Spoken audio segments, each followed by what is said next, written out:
I collected the Platinum Trophy for The Last of Us Part 1 and it was mesmerising. The Last of Us is a generational game which follows two protagonists, Joel and Ellie, on their truly emotional rollercoaster of loss, trauma, survival, and ultimately hope in a dangerous apocalyptic world. Blended with challenging combat, collectibles which really enrich our understanding of the world, and an absolutely beautiful soundtrack, I honestly think that The Last of Us delivers one of the greatest gaming experiences of all time, which is perfectly refined and updated with the PS5 remake. This also includes the Left Behind DLC, which dives deeper into Ellie's past and is equally as moving. The game has 29 trophies across The Last of Us and Left Behind, and I collected every single one of them. I understand. But let's talk about this in the morning, okay? We'll talk about it in the morning. All right, good night. Hey. Scoot. The game starts by introducing us to Joel and his daughter Sarah, who clearly have a very close relationship. Where did you get the money for this? Drugs. I sell hardcore drugs. That's what we like to hear, Sarah. However, after taking too much of her own supply, Joel puts her to bed, says goodnight, and they live happily ever after. Good night, baby girl. Just let me dream for a minute. By the way, I do have a theory that everything that follows in The Last of Us is just in Sarah's mind while she's high, but who am I to say? Anyway. Honey, I need to get your daddy on the phone. Sarah is later woken up by a worried phone call from her Uncle Tommy, who's wanting to speak to Joel, but the phone quickly loses connection. Playing as Sarah, we go and look for Joel but can't find him anywhere. However, we do find a newspaper in the bathroom which is referencing a mysterious disease caused by dodgy crops, followed by seeing a nearby explosion broadcasted on the news, so yeah, things are kicking off. We head downstairs and find our friendly neighbour Jimmy body slamming into the door, chasing after Joel. What are you like, Jimmy?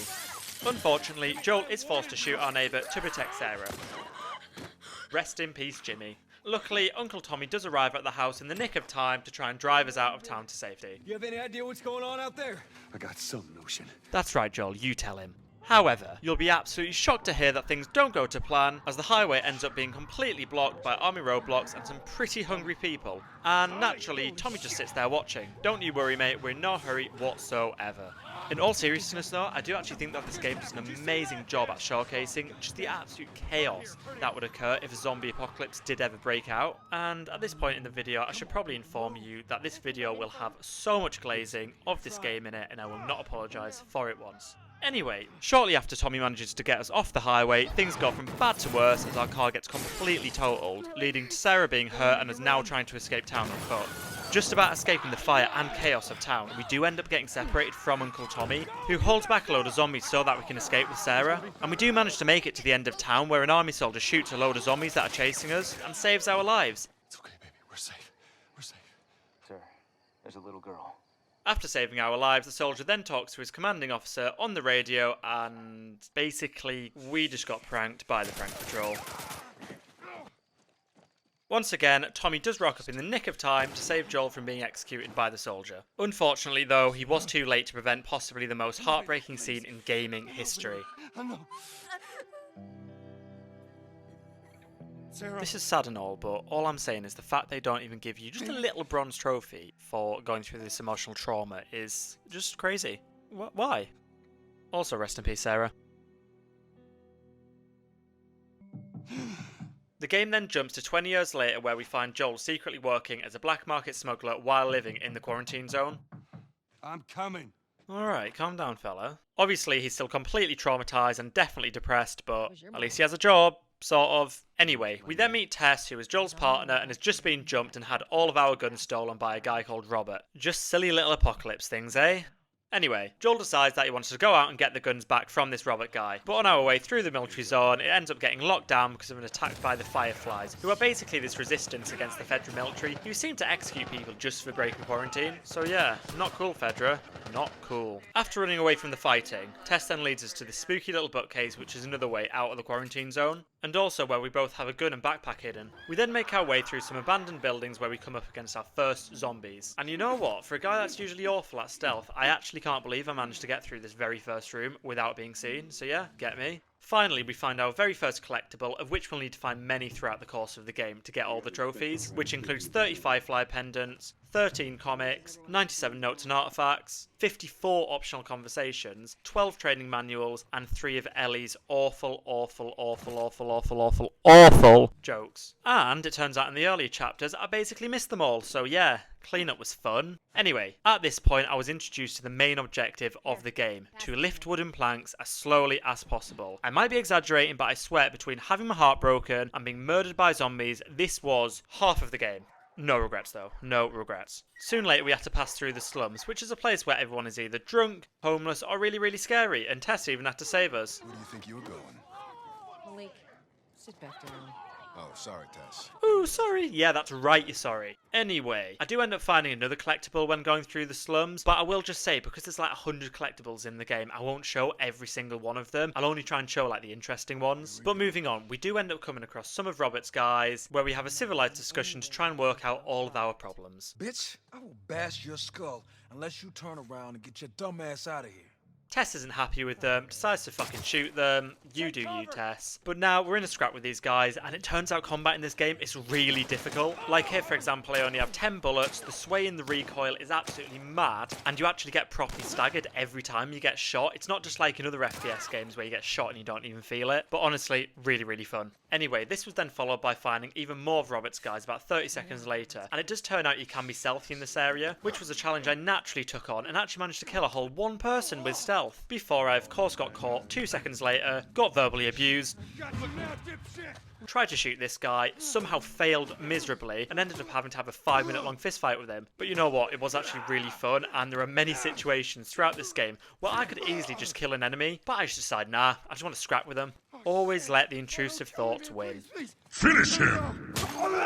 Anyway, enough of that silliness. We move on, and 2 minutes later, literally the exact same thing happened again. So yeah, stealth and combat can be really hard in this game. Might have messed up the stealth aspect, but let's be honest, I fucked these guys up. And even though I did mess up the stealth, at least we did find this shiv that can be used as a melee weapon and can be used to open certain doors in the game, and opening all of the doors that require a shiv actually gets us a trophy. Not that we've got any trophies yet, but they're coming, I promise they are. We then got to the docks where, third time lucky, I actually managed to take out most of Robert's men with stealth, but honestly, I low-key got bored, so I just decided to be loud and take the rest of them out anyway, quicker.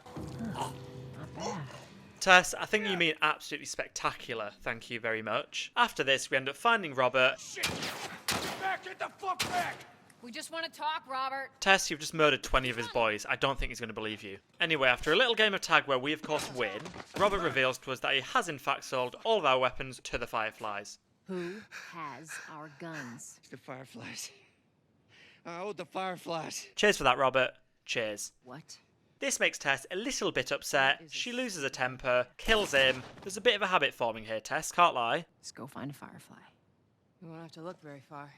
Luckily though, it all turns out to be fine because some shop woman called Marlene, who actually turns out to be leader of the Fireflies, then turns up, thinks she might have been following us, who says she'll give us our guns back if we smuggle something out of the city for her. I need something smuggled out of the city.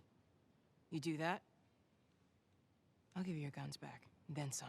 Not gonna lie, bit of a piss take, they're literally our guns, but fine, we'll go with it. The three of us then start our journey, sneaking out of the city to get to the cargo that Marlene wants smuggling. Holy shit.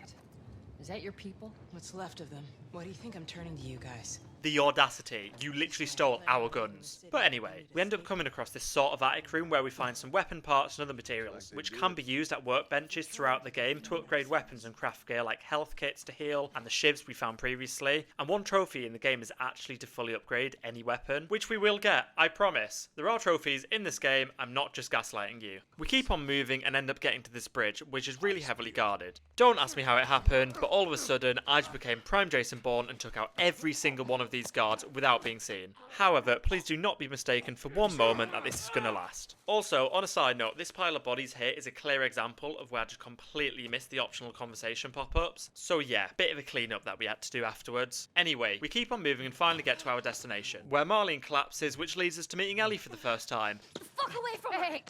who tries to stab us. Let her go. Naturally, after such a warm welcoming, turns out that Ellie is indeed the package that Marlene wants smuggling out of the city. Can't imagine what's going to go wrong with any of this. We're smuggling her? There's a crew of Fireflies that'll meet you at the Capitol building. We're not smuggling shit until I see them. just before Tess and Marlene split off with us so that Tess can check that Marlene actually has the weapons. We end up finding out that Marlene was close to Uncle Tommy, which is the reason that she's trusting us to smuggle Ellie out of the city. I was close with his brother Tommy. Was that before or after he left your little militia group? He left you too. Not that she actually gives us a reason for why Ellie needs smuggling out of the city, but Joel still reluctantly agrees to take her to the Capitol building where the Fireflies are held up. And you, stay close. We get going, and pretty much straight away I finally find my first trophy, which is Fallen Firefly, for finding a Firefly pendant, which is one of those collectibles I mentioned previously. That was a bit of a tongue twister, can't lie. And I'm low-key in shock that we even got a trophy. But moving on. We keep heading towards the meeting point with Tess, where Joel and Ellie on the way have a lovely little chinwag. You wanna know the best thing about my job?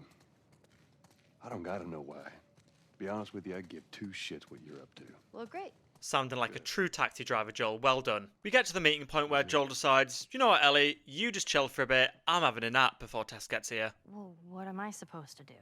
I am sure you will figure that out. He's so charming, isn't he? After a while, once it gets to night time, Joel finally wakes up and has a little chat to Ellie, but naturally Tess turns up to interrupt the conversation as soon as we're trying to get some answers. What on earth do the Fireflies want with you? Hey, How's Marlene? she'll make it. Wanna do this? Yeah. Let's go. We get moving where I find this collectible straight away, followed by this generator that needs powering up. A really simple task, but I am officially an idiot. Like, why is this so hard to do? Seriously. And you know what? I went through the fucking pain of putting this generator on, so you can go through the pain of watching it. Shit. Can't lie, this is getting embarrassing at this point. We head down the lift, I find a few more collectibles, and then we make our way outside, which is being patrolled by guards. Now hold up. There's a patrol up ahead. Naturally, this means that 30 seconds later, we of course get caught. Ouch, that looked like it hurt. Scan him, I'll call it in. While questioning us and scanning us for infections, Ellie decides to get all stabby again.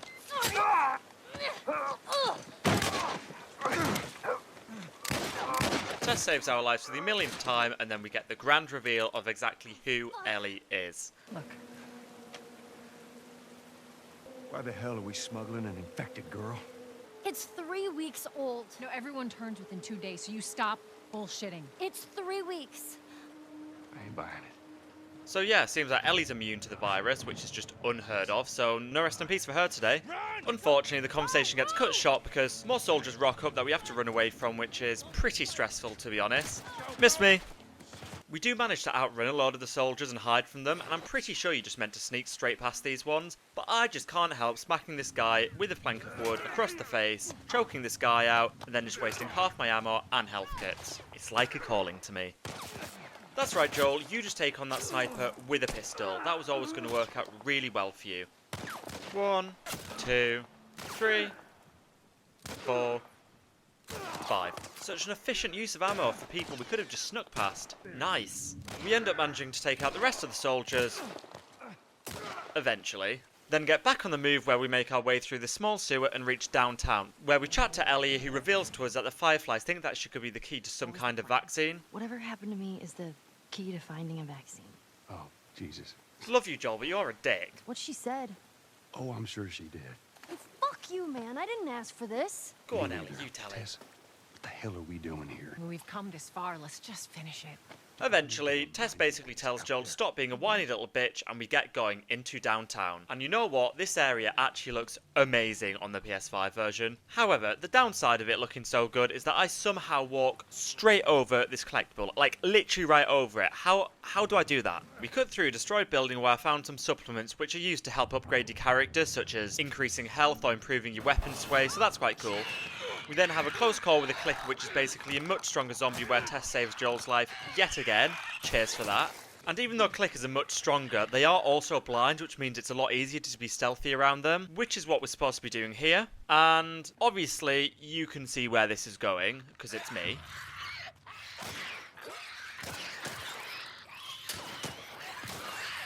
Moving on from yet another embarrassing performance, I do then find a revolver, which is a big W actually having a second weapon, but this is then followed by fighting my first proper horde of zombies, definitely not like half a dozen of them max, but this still set my heart absolutely racing because you're going to have mad sway on them that take forever to reload, and the ammo's really scarce anyway, so despite my shiny new revolver, I just end up scrapping the zombies with a pipe. And you know what, I actually think this is my biggest strength. I fucked these guys up. I'm impressed, Joel. As you should be, Tess, as you should be. After this, as we keep making our way through the abandoned building, we end up in some underground subway tunnels where there's a lot more clickers to take down, as well as some collectibles including a bookshop safe which contains loads of weapon parts. Big up Derek's safe, we love to see it. Also, there is actually a trophy that we need to get for opening all the safes in the game, but luckily there's only like 4 of them in the earlier parts of the game, so yeah, it's a pretty easy trophy. Eventually we make it out of the subway and I find a cute little house to explore. Obviously, it turned out to be absolutely covered in zombies, and I honestly do not understand how I didn't die here. But despite being overwhelmed, I managed to escape, so of course decided to resort to my trusty wooden plank. I then found another collectible, which is great, but more importantly, a brand new beautiful wooden plank, followed by a workbench on the other side of this garage door, meaning that I can finally upgrade some of my weapons, as well as the joy of 4-hour-long animations, of course. Now there we go. After this, we get moving, and it turns out we're in this really cool museum where Joel, yet again, gets frustrated with Ellie just for bumping into something. Ah, shit. Sorry, that was me. Tess. Sorry. Can't lie, he just needs to chill out. Shortly after this, Joel gets briefly separated from Ellie and Tess because of some debris collapsing. And surprise, surprise, it turns out the museum is absolutely covered in zombies. They're here! Tess? Run! Surprisingly, I actually did a decent job this time of not being seen by them, and I found this locked door that needed to be shivved open, which turns out for being part of a trophy for opening every locked door in the game. And spoiler alert, but I'm pretty sure every door in the game was easy to find and open on my first run through. So yeah, great success. As soon as I'd finished looting this room, I then moved on to link back up with the girlies. I smack this guy here with a plank and then go through this door to find Tess being attacked by a zombie. Luckily though, she had her trusty plank too, was able to kill it, and all was well. I'm fine. Guys, get in here! Ellie then shouts for help, so we run to her rescue like the good Samaritans that we are and fight all of the zombies off. Sort of mad, you know, to think that the entire world succumbed to a zombie virus just by being bitten once. Yet Joel, hand to hand, no issue whatsoever. He does what he wants. Anyway, once we finish killing all the zombies, we make our way onto the fire escape and onto the roof where we can now see the state capitol in the distance. There she is. That's our building. But more importantly, where we can carry on with the game's main objective once again, lifting every plank of wood left in the world. We then make our way across the buildings where Joel and Ellie have a really nice moment in front of the sunrise. So is that everything you hoped for? Jury's still out. But man, can't deny that view. Presumably, Ellie reminds Joel of Sarah. Hey, let's pick it up. We then get going on our final push to the Capitol building where the Fireflies are supposed to be waiting for us. I do end up finding a few collectibles, including a note on a dead firefly, bit suspicious, can't lie, another firefly pendant in some flooded water, and the grand reveal that Ellie can indeed not swim. Something which will put us through pain and misery throughout the game. If you know, you know, just trust me. We then enter the Capitol building and surprise, surprise, they're all fucking dead. No. Definitely didn't see that one coming. Maybe they had a map or something to tell us where they were going. How far are we gonna take As far as it needs to go. Tess becomes absolutely distraught about this as it turns out she was bitten in the museum She's infected. Oh, Christ. and tells the still reluctant Joel that he has to go and take Ellie to Uncle Tommy's to try and track down the Fireflies. This is fucking real, Joel. You've got to get this girl to Tommy's. There's enough here that you have to feel some sort of obligation to me, so you get her to Tommy's. Meanwhile, the military have just rocked up, so Tessa said she'll hold them off. I can buy you some time, but you have to run. Fine. No, just go! Ellie, I'm sorry, I didn't mean for this. get a move on. Not gonna lie, I actually love Tess. Really, really sad about this. So rather than just running away like we're supposed to, I said fuck it and waited to use all my ammo on the guys that killed Tess and went back to confirm that she is in fact dead. Not really sure what else I was expecting, but yeah, rest in peace Tess. Miss you already. We get moving again where I managed to find this hunting rifle which is really powerful but really slow and end up battling our way out of the Capitol building. And I'll tell you now, this was definitely not easy. The fact that that didn't even kill him, you can tell this is going to be difficult. Like, what is this reload speed, man? Oh, fuck. Honestly, Ellie, I genuinely appreciate the live commentary, thank you. After taking out these guys, we keep making our way forward, and it's honestly getting a little bit boring now, but I failed at stealth yet again. And this time it actually nearly killed me because I just got completely surrounded from every single direction. And I was getting dangerously low on ammo, so yeah, that wasn't helpful. And finally, to make it even worse, the unthinkable happened and my trusty wooden plank let me down. The fact that I would have died here if it wasn't for Ellie getting all aggressive and throwing a glass bottle at his head. Honestly, love her. I don't get the hate that she gets from some people. I'm not sure if this sounds stupid, but I swear every kill in this game just feels really impactful. As in, like, none of the combat just feels like filler for the sake of it. Does that make sense? I hope it does. Anyway, we finish off killing those last couple guys and get outside. But pretty much instantly, more army soldiers turn up and we get chased into this subway. Following us. We get running where we find out that the subway is completely filled with the spores, but at least we know Ellie's definitely immune. How the hell are you breathing in this stuff? I wasn't lying to you. Definitely not breaking Article 35 of the Geneva Convention, Joel decides to kill the 2 soldiers that were hiding from in the most humane way possible. That was fucking close. Yeah, moving on. We get moving down the destroyed subway where it turns out it's completely flooded. And because Ellie can't swim, this means it's the first of many occasions in the game where we have to swim what feels about a mile just to find a wooden pallet to carry Ellie across the water so she doesn't drown.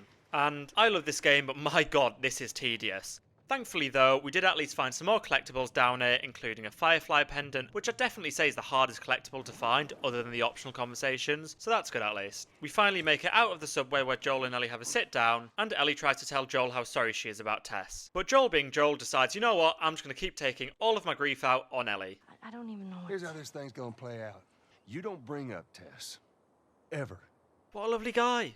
Secondly, don't tell anybody about your condition. And lastly, you do what I say when I say it. We clear? Sure. Repeat it. Bit unnecessary, can't lie. What you say goes. Well, now that the law's been laid down to this 14-year-old girl, Joel says that there's a guy a few miles north that can get us a car. A few miles north of here, there's a fella there that owes me some favors. Okay. Let's get a move on. I actually feel so bad for her, she looks so sad. Anyway, we get moving and we arrive at these woods that Joel wants to cut through to get to town.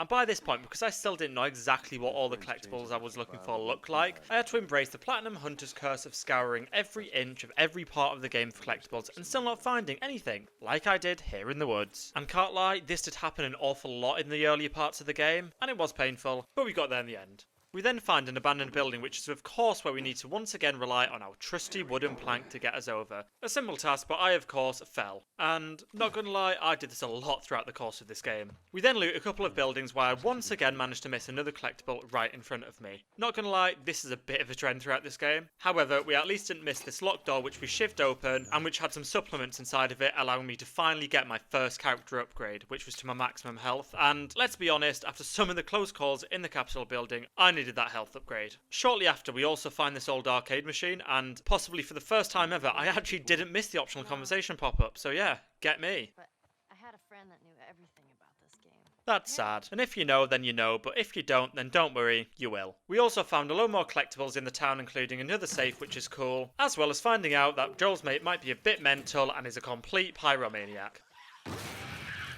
Jesus. Luckily, however, this never affected me because I'm a very smart person.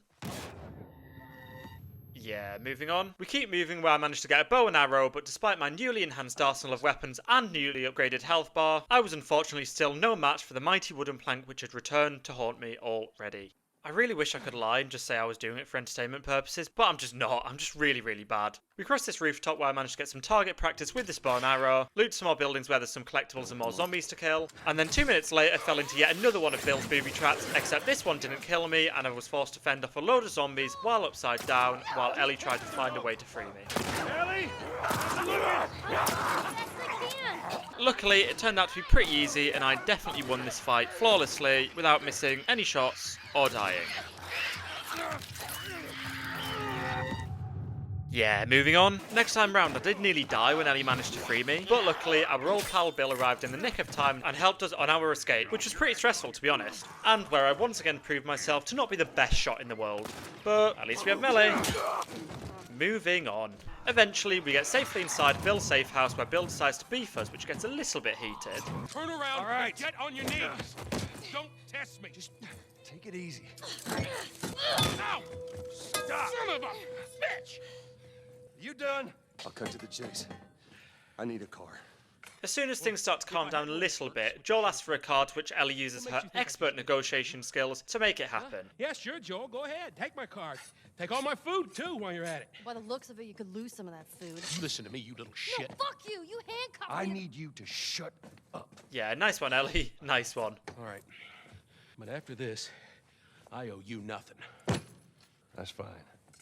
Once things calm down, even though it turns out Bill doesn't actually have a working car, he does agree to help us repair one. So we get moving from Bill's safe house, and on the way out we come across one of these training manuals, which actually gives us skill buffs for everyone we collect. And you're going to be really shocked at this, but this game has trophies. We got another trophy. Self-help for picking up the first training manual. Wow. Hear the shock in my voice. After this, we eventually get outside, where we once again get to hear bitching between the child and a fully grown man.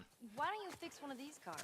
Oh my God, you're a genius. I mean, the whole time, why on earth hadn't I thought about fixing one of these cars? Okay, don't be a dick. After then fighting off a load more zombies that this conversation clearly attracted, we eventually then made our way into a church basement, which is another one of Bill's safe houses. You don't touch anything. Ellie asks for a gun so that she can defend herself, to which Joel says no. What? I need a gun? Joel, I can handle myself. No. Bill and Ellie's war of words continues. Hey, what'd I say? I'm just fixing your stupid pile. Don't touch. God damn it. Bill gives me a shotgun, which is pretty sick, and I find some more weapon upgrade tools, plus a workbench, so that I can make some more weapon upgrades. That should help us out. We then get moving through this pretty beautiful church, where we then drop down into a graveyard, which is really easy to get through. Definitely really easy. First thing I decided to do was just waltz in there, where I absolutely own this zombie. Then died. Next time though, I realised that my strengths are famously with being stealthy and managed to kill a whole one zombie before being spotted. And dying again. Then I thought, hang on a second, why do I even need to kill the zombies when I can just distract them and sneak past them? And this actually seemed like it was going to go really well. And then I fucking died. I've no idea what was with this graveyard, but I just struggled so much with it. Eventually though, we made our way through the graveyard, taking every one of them out quietly, one by one, and turns out the bow was actually really useful doing this. However, this was sort of all for nothing, because as soon as we got through the graveyard, I ended up getting spotted by a horde of zombies, which we had to take out. But turns out the shotgun is really good for large crowds of zombies, and this nail bomb is just absolutely sick. However, despite having a really big arsenal of weapons at this point, melee was still the way to go, to be honest. I just love it. What can I say? Eventually, we get through this area and into a house where we find some more collectibles, including this diary, which actually gives a really interesting take on what life was like during the immediate outbreak period, as well as an optional conversation where Ellie really just wants to say sorry again about what happened to Tess. Yeah. I just want to say I'm sorry about Tess. That's it. I won't bring it up again. Ellie, you don't need to worry about me. It is really nice to see that Ellie, despite being a kid, is trying to look out for Joel, and does clearly appreciate what he's doing for her, even though she realistically knows Joel doesn't want to be there and would rather just have Tess back. But enough of that, we don't care about the story, we don't care about character development, all we're here for is that dopamine rush that we get from the trophy pop-ups. Give me them now, please. We make our way towards a nearby school where Bill reckons a car battery is stored at, but is completely surrounded by zombies, which very quickly overwhelm us.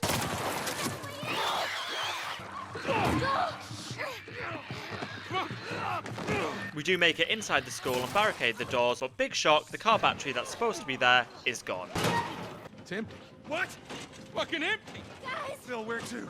Anywhere but here. We then get going and make our way through the high school, which is really creepy to be honest, and which unsurprisingly has loads more zombies in it that we end up battering, and then eventually get to the sports hall where we come across a bloater, which is basically a really big OP zombie which has been chilling around spores for ages. What the fuck is that? You can already tell this is gonna be painful. I do decide to set him on fire with a Molotov and shoot him a load with my shotgun, which I'm pretty sure is the right move. However, this does regrettably result with me getting my entire fucking face ripped off. Not ideal, can't lie. However, despite this setback, using Molotovs was definitely the right move as we did kill it eventually, but it was very difficult, especially with other zombies running around and annoying me. It did take quite a long time and completely drained my ammo, which again, not ideal, but at least we survived. He's been infected for a long time. We call them bloaters. I hate to interrupt your little biology lesson, but can we get the fuck out of here, please? Yeah, not gonna lie, that is pretty valid from Bill. After this, we then made it out of the school and into a nearby house where we actually came across Bill's ex-partner, Frank, covered in bite marks and having somewhat unalived himself. Who the hell's Frank? He was my partner. Well, fuck him. Rest in peace, Frank. We did at least find a working car in the garage with Bill's battery in it, which Frank clearly stole from the school and from Bill. That's my battery. Fucking asshole.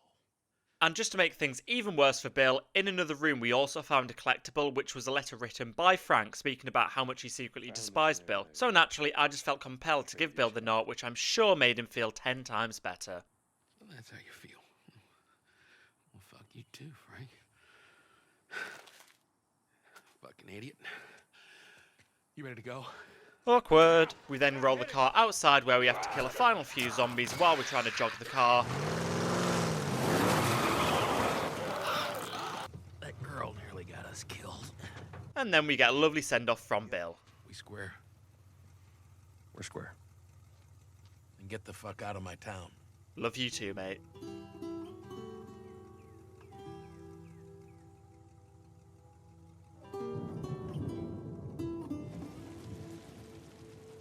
Now that we had a car, we got back on our merry ways to Uncle Tommy's. And Joel and Ellie actually have some really nice bonding moments during this journey, which shows Joel actually starting to open up a little more to Ellie. Here, this make you all nostalgic? You know, that is actually before my time. That is a winner, though.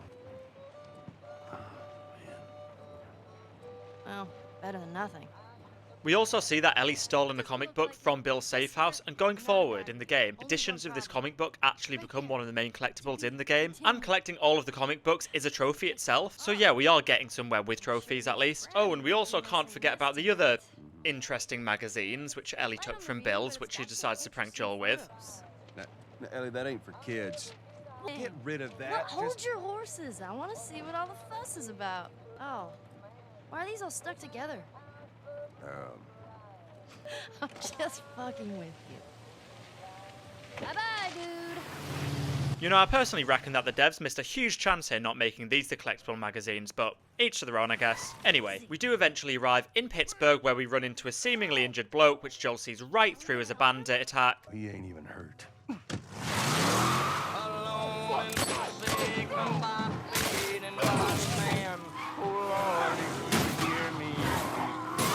Which leads to our car being completely totaled and having to fight our way through a bandit attack, which, to be honest, isn't much trouble whatsoever, which is a nice change in this game for once. Got him. After finishing off these bandits, we found our way into a nearby garage which has some collectibles in it, as well as the level 2 tools upgrade, which lets us get even better weapon upgrades. We also managed to get the recipe for making smoke bombs, but to be honest, I have literally no memory of ever using them throughout this entire game, other than to craft one, just so I could get a trophy for having every single craftable at once. But cool to have, I guess. Shortly after, Ellie and Joel have a really interesting conversation where Ellie asks Joel how he actually knew about the ambush, to which Joel says he's been on both sides, so yeah, he's been a naughty boy in the last 20 years. So, kill a lot of innocent people? We'll take that as a yes. Take it however you want. Oof, moving on. Just after this, I then find a workbench and upgrade my weapon a bit more, as well as walking past a collectible hanging on the wall directly next to it. Not once, but twice. Like, how do I do that? Once I finished upgrading my weapons, I then made my way back out of the building and onto the road, where I realised that I'd managed to save my pennies up enough to get the maximum health upgrade, followed by getting the trophy Savage Starlight fan for finding another one of those comics in a burnt out bus. We then reach a bandit camp held up in an old abandoned military outpost, which is a pretty lengthy fight to get through, to be honest, where I basically just decided to hold my ground in this alley and let them all come to me, which made me feel like an absolute weapon, to be honest. Like, I'm too good. Who do you think you are? You're not beating me, lads. You're not. Anyway, I also came across a load of collectibles in this place, including this Firefly pendant, as well as encountering Ellie's first joke book optional conversation, and it fills me with absolute regret to say this, but listening to every single one of Ellie's jokes and not walking away halfway through is in fact mandatory for a gold trophy on this platinum run. We need to lighten the mood. Ready? It doesn't matter how much you push the envelope, it'll still be stationary. What is that? Joke book, no pun intended, volume 2, by Will Livingston. Let's keep going. Here's a challenge. Let's see if you can like this video and subscribe to my YouTube channel in the time that it takes Ellie to shut the fuck up. That would be a lot of fun, right? That's it. That's all I got. Well, thank God that's over. However, just to make matters worse, I was struck by bad luck once again as Ellie's inability to swim forced me to go swimming for a wooden pallet as soon as we got out of the outpost. I want to die right now. We then climbed over a wooden plank and we dropped down into a hotel. It's clear, Ellie. Come on down. We then loot the hotel lobby, which has loads of collectibles in it, including another safe, which had a shiv upgrade field manual in it, which is for sure helpful going forward. We then headed up the hotel where I had a little bedroom domestic with a few bandits. Well, maybe more than a few, but we solved our issues eventually. Please let me go. Yeah, let's just move on from that, should we? Definitely not my proudest moment. Then we came across this elevator shaft which Joel wanted to cut through, which naturally collapsed, leading us to being stranded in a flooded basement and separated from Ellie. Are you okay? No! You scared the shit out of me! Sorry, Ellie. God. So, after telling Ellie to stay where she is, Stay up there. I'll make my way up to you. Don't do anything stupid! I get treated to a bit more swimming where I have to swim through a spore-infested basement until I find this generator, but upsettingly, I do get pranked by the prank patrol not just once, but twice while trying to get it on. Thanks guys, you really know how to make me happy. Now, at this point I encounter another bloater like the one from the school, who just puts me through fucking pain to be honest, as it just would not die. And I'm just gonna cue the death montage, nothing else to be said.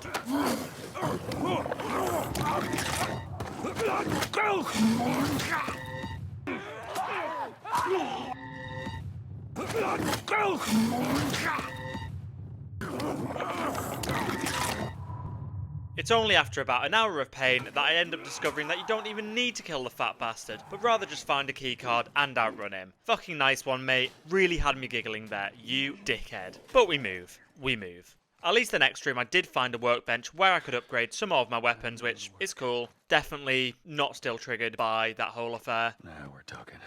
We then see a return of Prime Jason Bourne, where I end up killing a couple of bandits, but I do then get jumped by this guy here while climbing up the ladder, and it's intense. I'd probably say it's the closest that Joel comes to dying at this point in the game, and to be honest, I definitely think he would have died had it not been for Ellie coming to find us, grabbing the gun and shooting him, because there was no way Joel was getting it. I shot the hell out of that guy, huh? So, what does Joel do 10 seconds after this? Just bites Ellie's head off for no reason whatsoever. And you just hang back like I told you to. Well, you're glad I didn't, right? I'm glad I didn't get my head blown off by a goddamn kid. How about, hey, Ellie, I know it wasn't easy, but it was either him or me. Thanks for saving my ass. You got anything like that for me, Joel? You tell him, Ellie. We gotta get going. Lead the way. Please stop being a dickhead, Joel. Please. Joel's being moody, Ellie's pissed off, so we get moving to make our way out of the hotel. And on the way out, I do actually find just about every collectible possible, including a comic, Firefly pendant, training manual, and just to top it off, the trophy geared up for crafting every item in the game. So yeah, we're getting there. However, things are never easy because as soon as we get out of the hotel, we come across a load of bandits lurking below. Joel decides that he's going to jump down and clear a path, but to be fair to him, does first give Ellie a rifle to give us cover support from above, probably realising he was being a twat before. You stay here. This is so stupid. We'd have more of a fucking chance if you let me help. I am. I got this. All right. And just so we're clear about back there, it was either him or me. You're welcome. They're all fucking dead! I'm not 100% if the game wants you to be stealthy here, but I just thought, nah, not for me right now. Not for me. I then get reminded just how slow this rifle is at the moment, but luckily, Ellie's actually a good shot, it turns out. I feel so proud right now.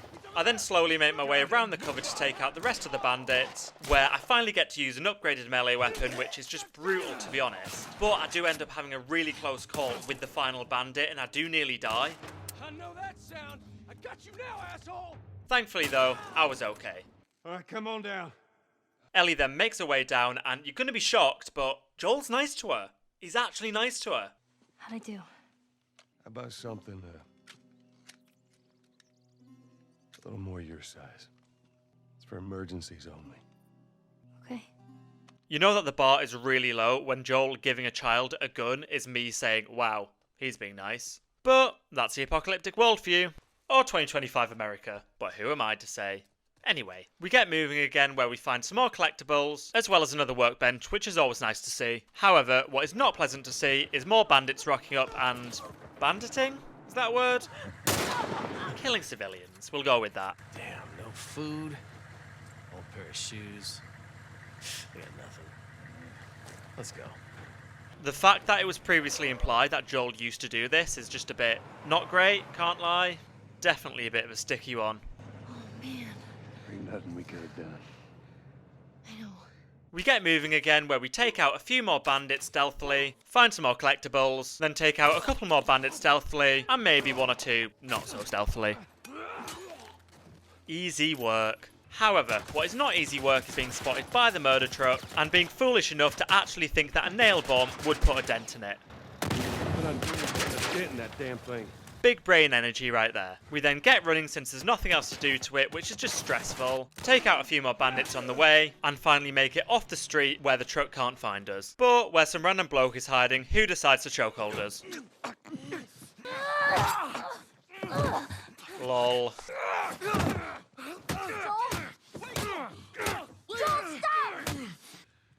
Leave him alone. Ooh, scary. It's all right. They're not the bad guys.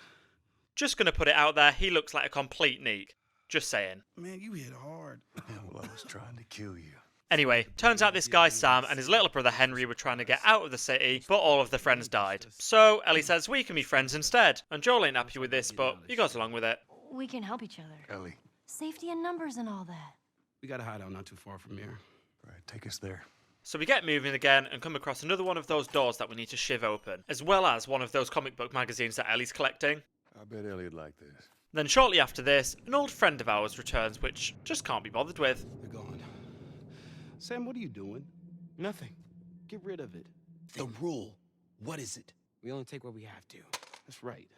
Can't lie, that's a bit harsh. Like, Joel and Ellie are literally collecting magazines. I'm just saying. A couple minutes later, we come across some more bandits, which we take out quickly, climb this rooftop where the hunting rifle once again proves to be useless. Right there! Like, how do you survive a shot to the chest from a hunting rifle? That is just crazy, to be honest. Also, the guy even gets up, shoots me, nearly kills me, and I have to get my life saved by someone down there, probably Ellie, to be honest. So yeah, mental. We then get into this building where we find some more collectibles, including this Firefly pendant, as well as watch Sam drop some absolute game on Ellie. So, how old are you? Me? 14. How old are you? The same? Oh, you're 14, huh? I'm close. All right. I am. Yeah, that was genuinely painful to listen to. Let's move on quickly. We end up getting to this bridge which leads out of the city and decide that we're going to wait until sunset to sneak out since it's so heavily guarded. In the meantime, Henry drops a bit more game, which is definitely less painful than last time and actually quite sweet, to be honest. Wow. Oh my. All right, ready? Ow. A blueberry hurt you? It's been a while since that boy even cracked a smile. As well as finding out that they're actually looking for the Fireflies too. Not for the same reason we are, but just for vibes, I guess. So we rest up and wait for tomorrow. He says it's time to go. Is he always asleep, or does she just never sleep? Also, why is this so intense right now? Is it just me? I don't know, I'm just thinking out loud. No matter what, you stick to me like glue. Like glue. Like glue. Got it. Good. Good. I love how he's being like proper big brother, looking out for him. Joe looks like he couldn't give two fucks, to be honest. Yeah, Ellie, try not to die, will ya? Sound. We then got moving downstairs towards the bridge, and it was at this point that it fully hit me. I actually have to be stealthy here. Like, I've got no choice. This really ain't ideal. Don't do anything stupid now. We move up and take these guys out quietly, but I quickly panic when I start hearing gunshots.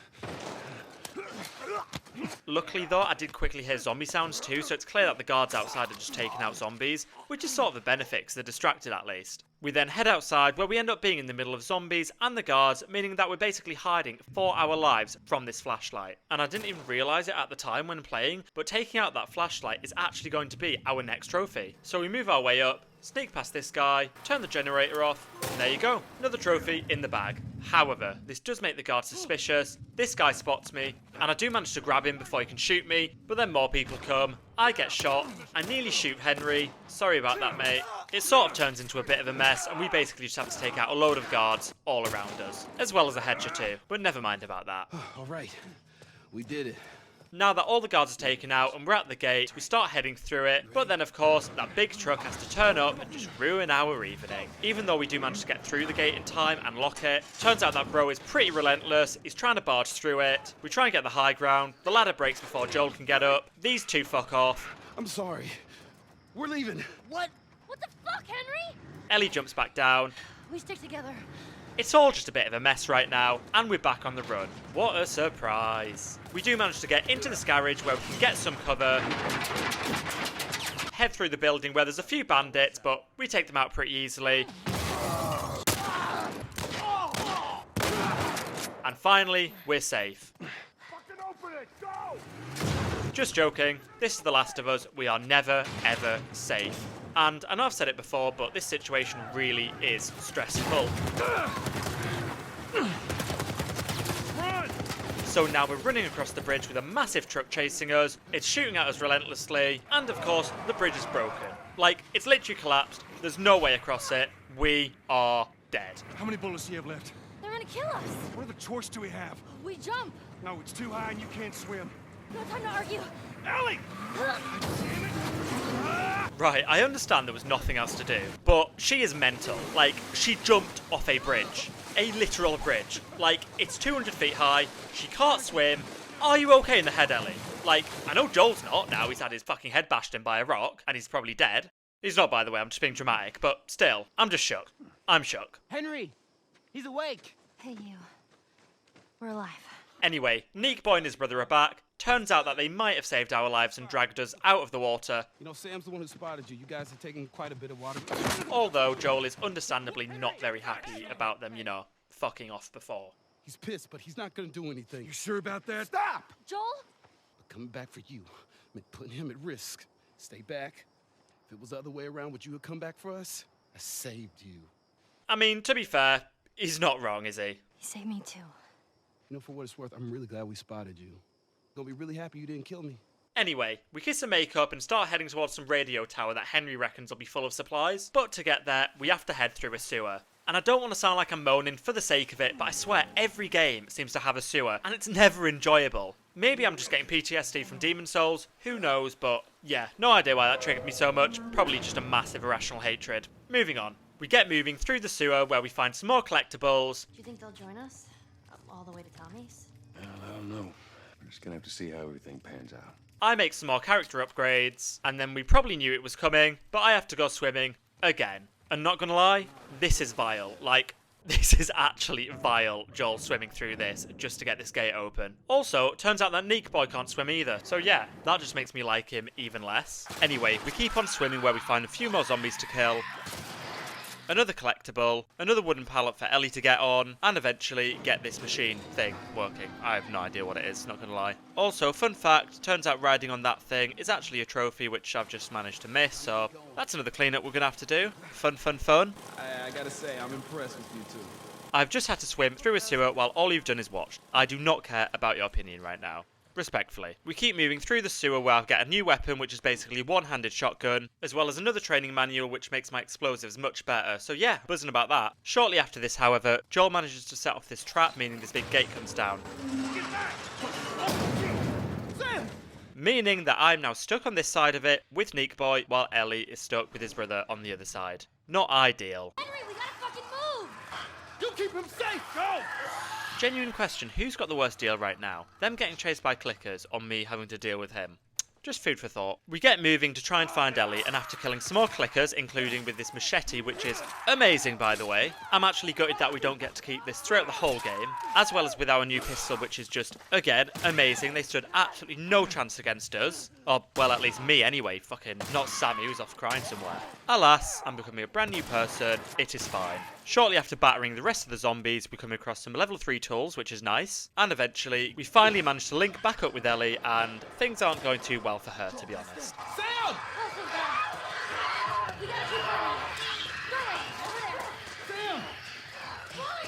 Too many of them! You see, when it's me babysitting Sam, everything goes fine, so smoothly, all the clickers are dead. But when it comes to Henry babysitting Ellie, all hell breaks loose. Just goes to show you can't rely on anyone. Damn thing's stuck!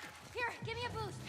Get through that window. Eventually, we do find our way out of the sewers, batter a few more zombies in this office, and finally get outside to safety, where there's a lovely message written on the wall. Look at this. Oh, are you fucking kidding me? Thanks for the warning on the other side, guys. I'll just say it one more time. I fucking hate sewer missions. Hey, look at that. What'd I tell you, huh?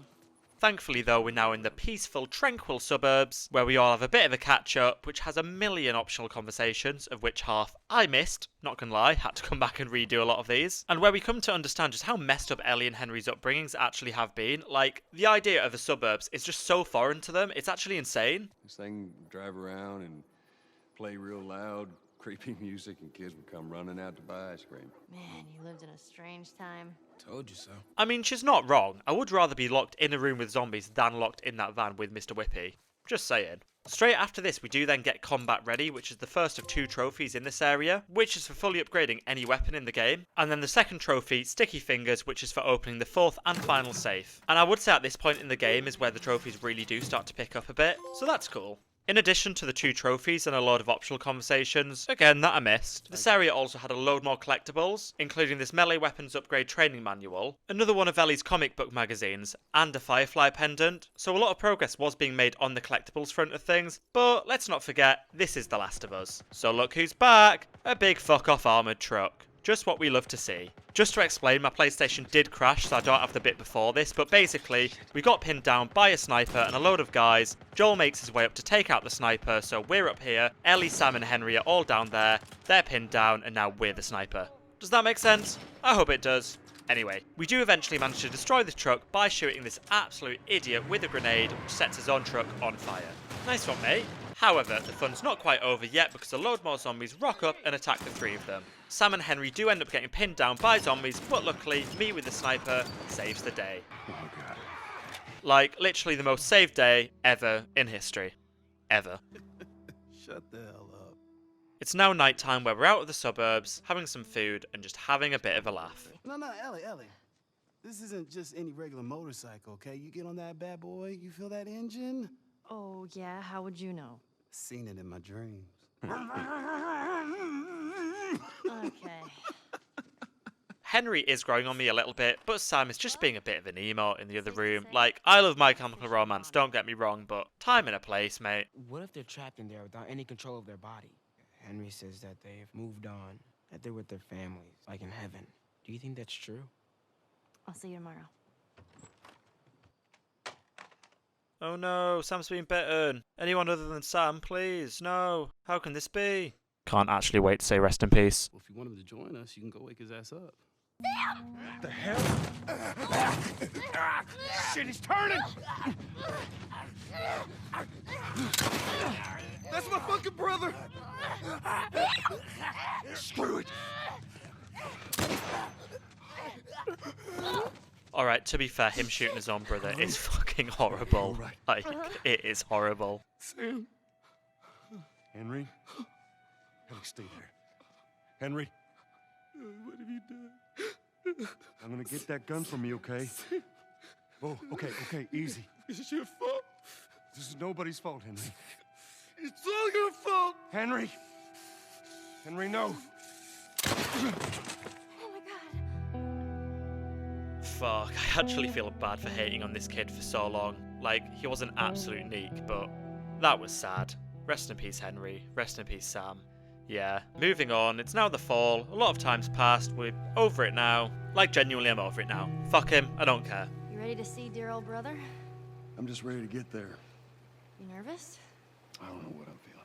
Turns out we're now super close to Jackson's County, which is where Tommy's supposed to be at, and we're on the road I find El Diablo, which is this insane scoped revolver, so yeah, life is good at the moment. We also find out a little bit from Joel about what happened with him and Tommy in the past. Tommy saw the world one way, I saw it the other. And that's why he joined the Fireflies. That kept him busy for a while, but just like Tommy, he eventually quit that too. How was it? I believe his last words to me were, I don't ever want to see your goddamn face again. Listen, what brother's never said that before? It's fine. Just by chance we find another comic book lying around on the floor for Ellie, and then make our way up to this hydroelectric dam, which, big shock, it's gonna contain some swimming. It's what we love to see. We get this wooden paddle from under the water so that we can get Ellie over and create a walkway over the dam. I know. Step on the fucking pallet. Which is where we then get the most accidental trophy I've ever received in any game ever, which was for ignoring Ellie's high five. Really? Just gonna leave me hanging? Because I thought this is an optional conversation I've just missed, so I went to restart from the last checkpoint, just so I didn't have to come back and do the entire mission just for this one optional conversation. But turns out no, they want you to ignore her. So yeah, buzzing about that, another trophy in the bag. We then reach the main gates of the dam, which I'm guessing is occupied based on the guns being pointed at us. Don't even think about reaching for your weapon. Tell the girl to drop hers now. Do as the lady says. But we get lucky because it turns out they are just the people that we're looking for. They're all right. But you know these people? Know him. He's my goddamn brother. Tommy. Holy shit. How you doing, baby brother? God damn. Yeah. Let me look at you. This is honestly such a cute moment in this game. I love it. You get fucking old. Easy. It's gonna happen to you, too. This is Maria. Ma'am, thanks for not blowing my head off. Would have been embarrassing, considering you're my brother-in-law. Go on, Tommy. Ellie, right? What brings you through here? That's kind of a long story. Why don't we bring him inside? False alarm! They're friendlies. We start making our way inside the dam, which Maria and Tommy are in charge of. Start stroking this horse, which they have for some reason. Not clear why they have horses, but they just do. And then Ellie goes off for some food with Maria so that we can have a catch up with Tommy. And to be honest, it's sort of heartbreaking. I got something for you. It's a little faded, but it still looks pretty good. I'm good. You sure? I mean... I said I'm good. Like, imagine turning down a picture of your dead daughter. Like, he is a broken man, for real. I need to talk to you. Privately. Let me just check on my guys real quick. Come on.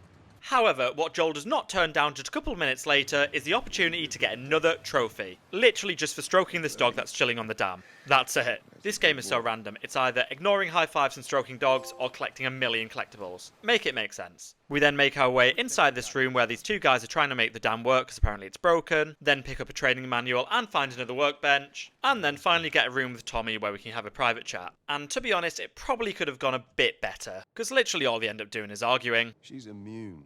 Come on. I know, I've seen her breathe enough spores to take down 12 men. Nothing. Why bring her here? I was supposed to deliver to the Fireflies. You finish the job, you collect the whole damn payment. I haven't seen a Firefly in years. You know where they are. What makes you think I'd do this for you? Tommy, I need this. But I ain't taking that girl off your hands. This is how you gonna repay me, huh? Repay you? For all those goddamn years I took care of us. Took care. That's what you call it? I got nothing but nightmares from those years. You survived because of me. It wasn't worth it? Yeah, that's definitely confirmation that Joel was a murderous bandit. I bring you the cure from mankind, and you want to play the pissy little brother. You lay your hands on me again, it won't end well for you. It's at this moment, however, that this conversation has to be paused because of bandits attacking the dam. What a surprise. We then start fighting our way through the dam to kill all of the bandits and help the workers, and there are absolutely tons of them, to be honest. Like, I've no idea how they've managed to get inside the dam this quickly, but we move. We manage to clear out all the bandits in this area, but then get Maria on the radio saying that her and Ellie are trapped and pinned down, meaning that we need to go save them. Tommy! Bandits! They're breaking into the building! Can you get out of there? No, we're trapped. They're here! Ellie, hide! Maria! Damn it. We then make it to the top of the dam where we keep pushing towards Ellie and Maria, and to be honest, getting over this part isn't too difficult. However, once we get inside, we do encounter a couple of people with shotguns who just fuck me up quite a few times, not gonna lie. And I definitely think that close quarters combat, where you're going around tight corners and that sort of thing, is definitely the most difficult part of the game. But we persevere and manage to get to Maria and Ellie eventually. And it's at this moment where Tommy realises, shit, this is serious. Oh man, they were coming in from every direction, then Maria was like, we gotta run, and so we dove over these tables, and this huge guy blasted with a shotgun. Slow down. Listen, hey, are you hurt? God damn it. Absolutely not. You tell him to go find somebody else. Not only is Maria pissed with Tommy, however, now we've got Ellie pissed off with Joel because he decides to shut her out once again. Does that have anything to do with me? Talk about it later. Did he tell you where the lab is? We'll talk about it later. Right. If anything at all happens to him, it's on you. Tommy does agree to take Ellie to the Fireflies, but it turns out she's ran off with one of the horses. Or, well, rode off, obviously. That girl of yours, she took one of our horses and rode off. Damn it, which way? Anyway, we end up going on a nice scenic horse ride to try and track down Ellie, where, surprise, surprise, we run into more bandits. Whoa! I got your back. How many do you see? Too goddamn many. I'm moving up. Just like clockwork, we end up taking out all of the bandits, and then get back to the horses as quick as possible because Joel gets worried that the bandits could have found Ellie. However, we reach this ranch house which Ellie's horse is just alone outside of, but turns out that Ellie's just here chilling alone, acting all nonchalant about the whole ordeal. And it's safe to say, things don't entirely go smoothly here between Ellie and Joel. Do you even realize what your life means? Well, I guess we're both disappointed with each other then. What do you want from me? Admit that you wanted to get rid of me the whole time. Well, I'm sorry. I trust him better than I trust myself. Stop with the bullshit. I can take care of myself. How many close calls have we had? Well, we seem to be doing all right so far. And now you'll be doing even better with Tommy. Not her, you know. What? Maria told me about Sarah. Ellie? And Literally, why would you ever say that, Ellie? Come on. You are treading on some mighty thin ice here. I'm sorry about your daughter, Joel. But I have lost people too. You have no idea what loss is. Everyone I have cared for has either died or left me. Everyone fucking except for you.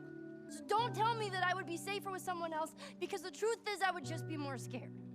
You're not my daughter. And I sure as hell ain't your dad. We are going our separate ways. I do genuinely feel so bad for them both. It's pretty clear that Joel is too afraid to get attached again and doesn't trust himself to keep Ellie safe because he blames himself for Sarah's death. But then I think we forget that Ellie is just a kid who has been forced to grow up in this awful, awful world and has just been abandoned by everyone she's ever met. So yeah, I really do feel sorry for both of them. However, this conversation has to be put on pause because the bandit group before ends up tracking us down to the ranch house. Prime Jason Bourne returns for about 4 seconds where I managed to take out all the bandits upstairs, but then end up getting caught by the ones downstairs. So we have to shoot our way through the rest of them. Though, to be honest, this is dead easy. Alright, house is clear. Once the bandits are killed, we then get back on our horses and make our way back to the hydroelectric dam, where Joel, I think, has some time to reflect on what's happened. And I just want to point out that this is so beautiful, these scenes. Like, I've never seen a game have such amazing scenery like it's a movie before. This game just is generational, isn't it? There she is. Where is this lab of theirs? It's all the way out, University of Eastern Colorado. We get to the dam where Joel's clearly made his decision that he's actually going to take Ellie to the Fireflies after all. Ellie, get off your horse. Give it on back to Tommy.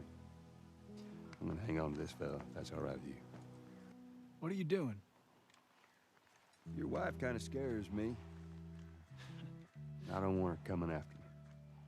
Look, come back to town. Let's discuss it at least. You know me, my mind's all made up. You take care of that wife of yours. This actually makes me so happy, can't lie. There's a place for you here. No. You good? I'm good. Adios, little brother. Joel and Ellie are friends now, so we get heading towards the University of Colorado, where the Fireflies are apparently held up. And even though there's a little bit of a time jump, meaning that we don't get to see this journey, it's straight away clear that Joel and Ellie's relationship has come a long, long way during this journey. And if you clear the 10 yards, then you're back at first down? First down, that's right. Man, it's confusing. You just gotta play it a couple times. It all makes sense. Like, at this point, I'd definitely say it feels sort of like an uncle-niece relationship, which is really, really nice to see. We start exploring the campus, where we straight away find a load more collectibles. There was a lookout here. That's a good sign. Another weapons upgrade bench, and a flamethrower from this garage, which I'll definitely take. Thank you very much. However, it wasn't all just peaceful exploring, because on our journey through the campus, we end up taking out a load of zombies quietly, so that we can power up this generator and get through this electric gate, as well as find a load more collectibles such as this Firefly pendant and training manual. We also find out that Joel used to want to be a singer, which Ellie teases him about a bit, but sadly, we don't get to hear the song. Well, when I was a kid, I used to want to be a singer. Sing something. No. Come on, I won't laugh. I don't think so. If you're still watching, then like this video and subscribe, and who knows, maybe I'll sing a song instead. Anyway, Ellie and Joel are clearly starting to worry a little bit that they've still not seen any fireflies, but we do end up finding this firefly marking on the wall, so we keep exploring the campus. This is good. First sign of fireflies. We end up getting to another one of those locked electric gates which we need to find our way around, meaning we cut through this dormitory here, where we end up finding a map of the campus, a diary, and a load of spores, meaning that this place is filled with zombies. Just what we love to see. I did want to stay silent while down here, but because all of the zombies are clickers, it means that we need to take them out with shivs, which obviously break after you use them so many times, meaning I end up scrambling around all down here just to try and find more materials to make more shivs. And thankfully I do manage to take all of the clickers out, but then we find a bloater, which, to be honest, I just couldn't be arsed with right now, so I just made a rush for the exit and escaped without having to kill it. And it definitely doesn't turn out that this bloater has a firefly pendant on it, which we need to later come back and collect on cleanup to get the collectibles trophies. But moving on. We managed to get outside, get this gate open so that Ellie and the horse can get through. You did it! Yeah, come on through. And then keep riding until we get to the science building, which we crawl through the window of, since this is where we think the fireflies will be held up. Yoo-hoo! Fireflies! Let's keep it down until we figure out what's going on. Once inside, we do find one of those locked doors that we need to shiv open, a training manual, and another workbench to upgrade our weapons at, but still no sign of the fireflies. Nothing useful. Ain't nothing here but a bunch of medical mumbo-jumbo. I don't get it. Looks like they all just packed up and left in a hurry. Maybe not all of them. Stay close. We head upstairs to investigate the noise, but it turns out it's just monkeys. Jesus. However, we do find a Firefly's dictaphone expressing concern with the safety of the lab.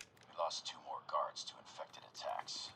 They're about to go have another goddamn meeting about the safety of this lab. I'm gonna run another test. Otherwise, this incompetence will drive me insane. As well as a Firefly pendant and an X-ray that shows some kind of fungal on a human's brain. However, we then get confirmation, unsurprisingly, that the Fireflies have left. You're looking for the Fireflies. They've all left. Yeah, no shit. I'm dead. Or I will be soon. Looking for the others. They've all returned to St. Mary's Hospital in Salt Lake City. You'll find them there. Still trying to save the world. Do you know where that is? I know the city. It ain't close. Turns out that the Fireflies have gone to Salt Lake City, but it doesn't really matter since we're now under attack. Get down! Oh. And not gonna lie, it feels tense right now. What the fuck are these guys? It don't matter. We know where to go. Let's get the hell out of here. We start making our way towards the exit of the building, where what we can presume are bandits start charging at us relentlessly. And it turns out there is a lot of them, which also includes guys with shotguns, which, like at the dam, puts me through my paces once again. By the way, thank God there's no friendly fire in this game, because Ellie would definitely be dead by now. Anyway, we heal up and take out the rest of the bandits on this floor, of which again, there is a lot of them, making it the perfect time to try out my brand new flamethrower, which unsurprisingly is sick. And then we get back on the move, where Joel ends up getting attacked and grappled by this guy here, and it really does not go well.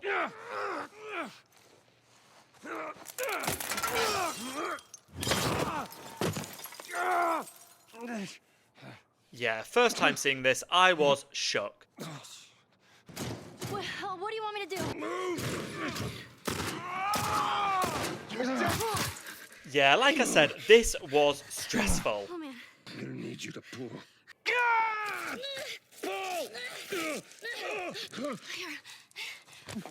Let's get to the damn horse. Still playing as an absolutely battered Joel, we start making our way towards the exit of the building, and it's really not looking good for Joel. Come on, move! Shit. I see you. Alright. Just stay here. I'm gonna flank this asshole. Ellie, if you're gonna flank him, don't announce it to the world. Those were my friends you killed, asshole. I've just fallen 2 stories and been stabbed with a shard of glass. Cry me a river. To be fair, that was solid work by Ellie. Okay. You're not okay, Joel! Now come on! You're doing good. Just keep at it. We try and get moving again, where, fair enough to Ellie, she's really stepping up right now. But I can't lie, if this was me, I just couldn't be bothered with it. I'd just lie down and go to sleep. Joel? Behind you. What? Ellie. Right before we get to the exit, more bandits turn up, which Ellie has to fend off, which is just so stressful to watch, not being able to do anything to help. And then we finally get out of the building, where Ellie kills one more bandit, and then drags us onto our horse, so that we can make a run for it. However, shortly after we make some distance from the campus, Joel completely collapses and falls off the horse, where Ellie just looks completely lost, and it's honestly heartbreaking to see. Get up, get up, get up. You gotta tell me what to do. Come on. You gotta get up. Joel? Yeah, that really ain't ideal, not gonna lie.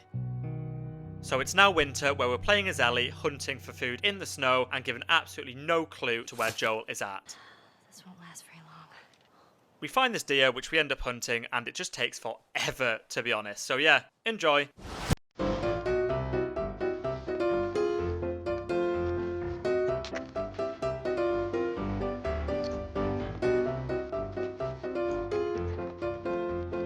Honestly, as a vegetarian, I can safely say that I would have still rather shot 100 deer if it only took me a minute compared to that which took me about 20. Just saying. We've got the deer, but it turns out we're not alone. Who's there? Come out! Hello? We just want to talk.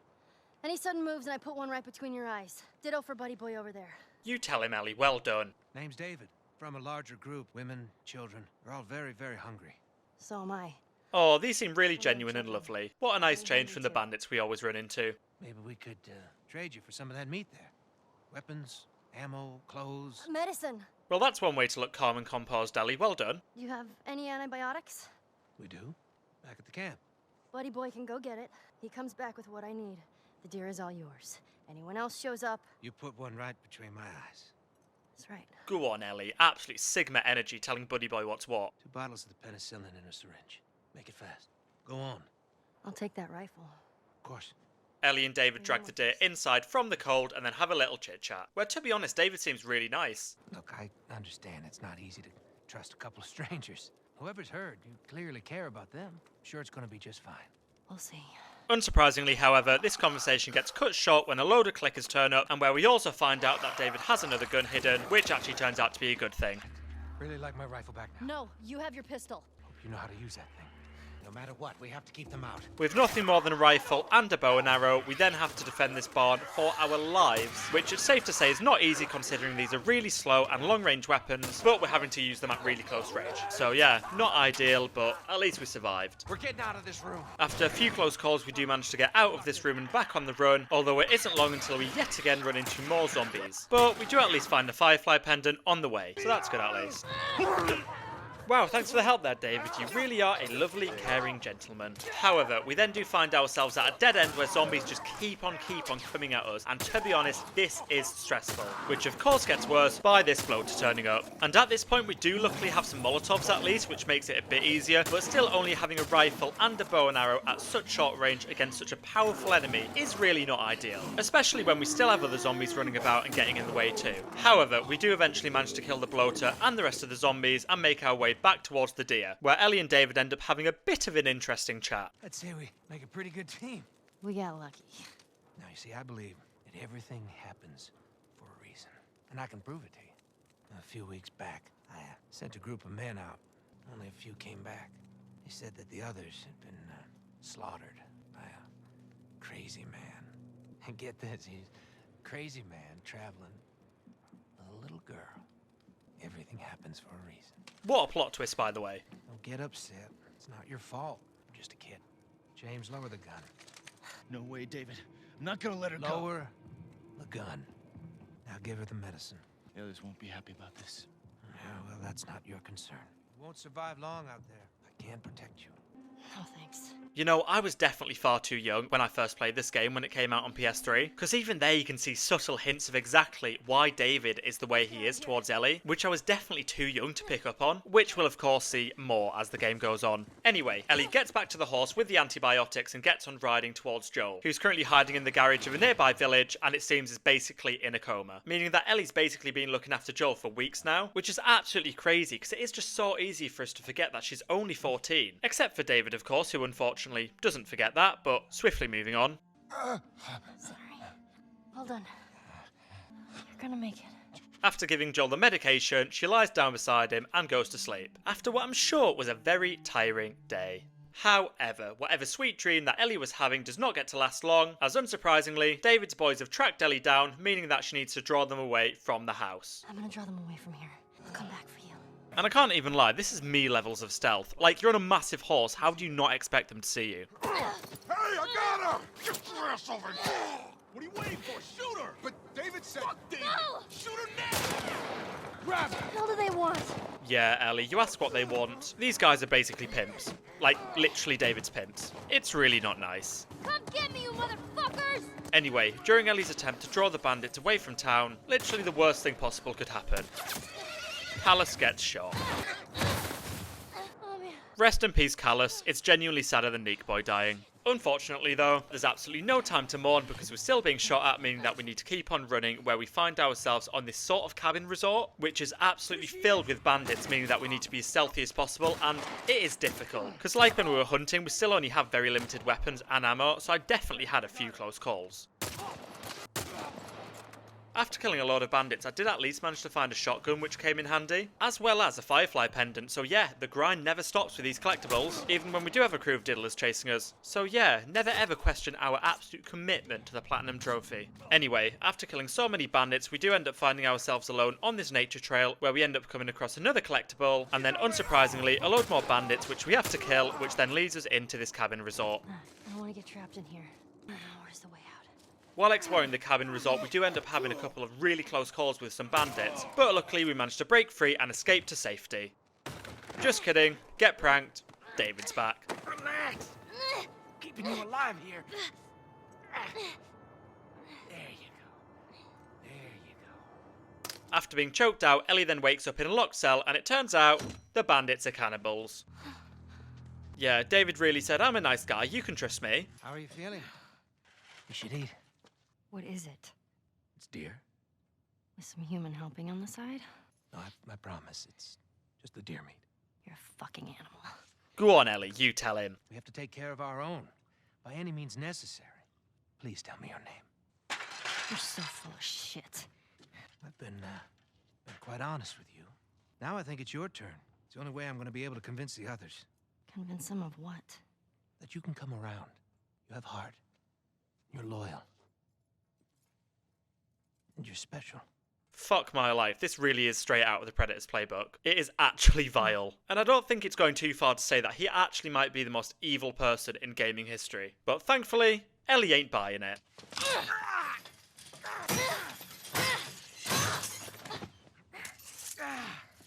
You stupid little girl. What am I supposed to tell the others now? Ellie. What? Tell them that Ellie is the little girl that broke your fucking finger. That's right, you little fucking nonce. He's speechless, he's gagged, he's lost for words, as he should be. See you in the morning, Ellie. So, Ellie is trapped with a diddler, which isn't ideal, but Joel's alive! Woo! Ellie? And I can't lie, I want to know what is in those miracle antibiotics, because how is he this fine already? Just saying. Where the hell are you? Ellie! We have absolutely no idea what's happened to Ellie, so we end up going outside and quickly running some bandits, which we take hostage. Joel then interrogates the bandits, and I'm not really sure if I'm allowed this on YouTube, to be honest, so I'm just not going to risk showing all of it, but it's fucking brutal. She's alive. She's David's newest pet. Where? It better be the same exact spot your buddy points to. It's right there. But you know, at least we do find out where Ellie's at. Fuck you, man. I ain't telling you shit. That's all right. I believe him. No, wait! That is diabolical, but moving on. We jump back to Ellie where she's being dragged out of the cell, but luckily she gets a good bite on David, which she's then able to prank him with. I warned you. I'm infected! Really? So are you. I'll play along. I assume it doesn't work like that, but imagine if she could actually just bite anyone and turn them to a zombie, but be immune herself. Like, that would be elite, to be honest. Everything happens for a reason, right? She would have turned by now. It can't be real. Looks pretty fucking real to me. While David's panicking, Ellie takes the opportunity to grab the machete, slash James, and make a run for it, where we basically have to stealth our way through a bandit camp with little more than a knife and then this pistol that we find. But luckily, there is a snowstorm, so that does make life a little bit easier. We do definitely have a few close calls because of Ellie being so small, it means that bandits can easily just grab hold of her, but we do manage to kill them all and then make our way into this old restaurant where, surprise surprise, David's waiting for us. You're easy to track. Which then takes us into what I'd say is the most difficult and stressful stealth part of the game, where we basically need to sneak up on David and stab him a few times, but the issue is that there's broken glass everywhere which alerts him to where we are, and he's just spouting lots of creepy shit the whole time. Like, shut up, mate. That was good, kid. It's gonna be all right. You know, you keep surprising me. It's a shame you wouldn't come around. Give up now and promise to be quick. Promise. Yeah, fuck yourself. My god, he is actually repulsive. We then manage to sneak up on him and cut him a few more times, but then we both have a tumble which seemingly leads us to being knocked out, where we then switch to Joel again, who thankfully is on his way to save Ellie, meaning that we're now playing as Joel again and absolutely slaughtering our way through this bandit camp. And I'm pretty sure that you can be stealthy through this entire part, but where's the fun in that? In between killing bandits, we do come across another locked door that we open and find a training manual inside, Ellie's bag inside where she was being held by David, which definitely puts Joel in a bit of a panic. Where the hell is Ellie's stuff here? And then finally we find the burning restaurant, which Ellie's inside, where the game then cuts back to Ellie, who is now awake and has spotted David's machete on the floor, which we need to try and reach, but David ends up waking up and starts taunting her. I knew you had heart. You know, it's okay to give up. Ain't no shame in it. Yeah, I'm definitely doubling down on calling this guy the most evil person in gaming history. Like, the fact he's enjoying this, it's just disgusting. You can try begging. Like, this is genuinely sickening. Fuck you. You think you know me? Huh? Well, let me tell you something. You have no idea what I'm capable of. And it was at this point that I was basically screaming at my TV for Ellie to grab the machete, and thankfully, she does. But the game does a really good job at straight away reminding you that she's only 14, and the fact she's being forced to do this with so much rage and anger is just horrible. Ellie! Stop! Stop! Fucking touch me! Okay, it's me. It's me. It's me. Look. It's me. He tried to... Oh, baby girl. It's okay. That cry out for Joel is honestly heartbreaking, and I honestly love this scene so much. It really is the moment that we see Ellie truly becoming Joel's daughter, which, let's be honest, is the main story of this game. Like, obviously David's character is the typical humans are the real monsters that we get in zombie stories, but I'm honestly so grateful that the writers didn't just make that the main story of the game, but rather used it as a way to show just how much Joel and Ellie have grown throughout the game. Like, towards the start of the game, Joel is the most angry, bitter, grief-ridden person that we know, yet it's that same person that saves Ellie, not from David because she's done that, but rather from herself and her own anger, by allowing himself to be that father figure that she needs right now and that she's been crying out for the whole game, which is just amazing to see. But listen, I know that this is a Platinum Trophy video, but I did warn you at the very start that there would be so much glazing of this game in this video, and I would not apologise for it once, and you know what? I stand by that. But you should probably also know that we're close to the end of the game, meaning that the trophies are going to start coming a lot faster now. Look, hospital. This is where we get off. Anyway, it's now springtime where we're on the highway and approaching Salt Lake City Hospital, which is our final destination. I tell you, on a day like this, I just sit on my porch, pick away my six string. And straight away, it's pretty clear that the dynamic has changed between them. Because Joel, who used to be all moody, is now talking about how he wants to teach Ellie how to play guitar. While Ellie, who used to be this kid full of life and passion, is clearly just traumatized and just doesn't seem like the same kid anymore. Everything all right? Yeah, I'm fine. Yeah, you just kind of seem extra quiet today. Oh, sorry. No, it's not. It's fine. Like, let's be honest, this is just heartbreaking to see. And then we do also get Joel in a bit of a panic when this ladder falls down and Ellie seems to run off. Oh my god. Whoa! What is it? Ellie! Ellie! Because now he's clearly just more protective of her than he ever has been before after what they've been through. You gotta see this. But it's fine, because it then just casually turns out to be what is possibly the most beautiful moment in the entire game. Shh, don't scare it. I won't. Come on. Hey there. So fucking cool. Here, come on, let's go. Slow down, kiddo. Like, after everything that Ellie and Joel have been through, just seeing this spark of, like, childhood innocence and excitement back in Ellie, and even hope that their journey can make the world a better place, is just beautiful. It really is. So, is this everything you were hoping for? It's got its ups and downs, but you can't deny the view, though.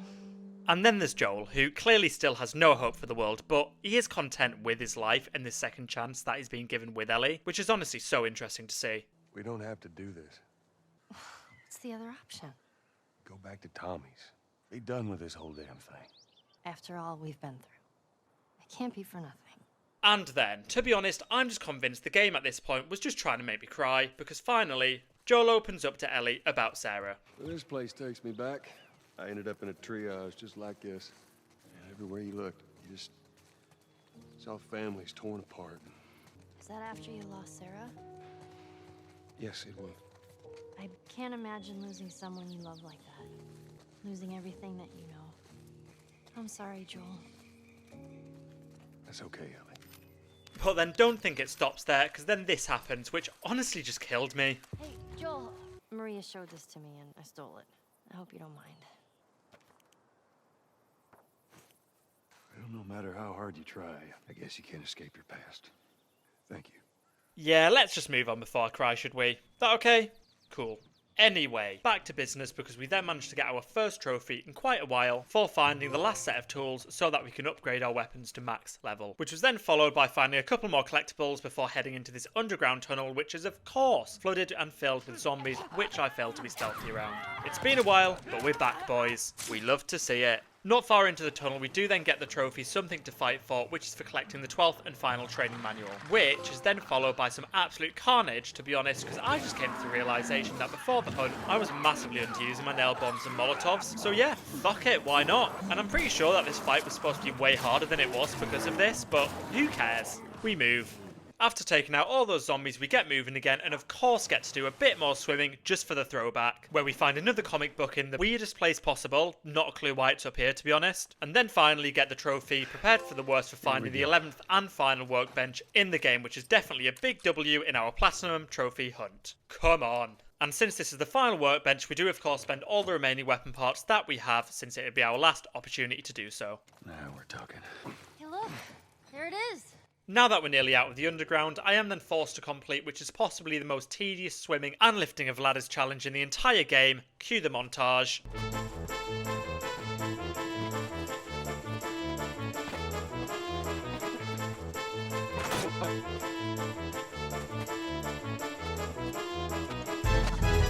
And then this safely brings us to the exit. Whoa! Ellie, move! Just kidding, we of course got pranked again as the whole place collapses on us. Nice. And I can't even lie, how funny would it be if they both just died here? Like if they had this big legendary journey which was full of emotion and pain and suffering and hope, and then the writers just thought, nah, fuck it, let's just make them drown. Ellie, give me your hand!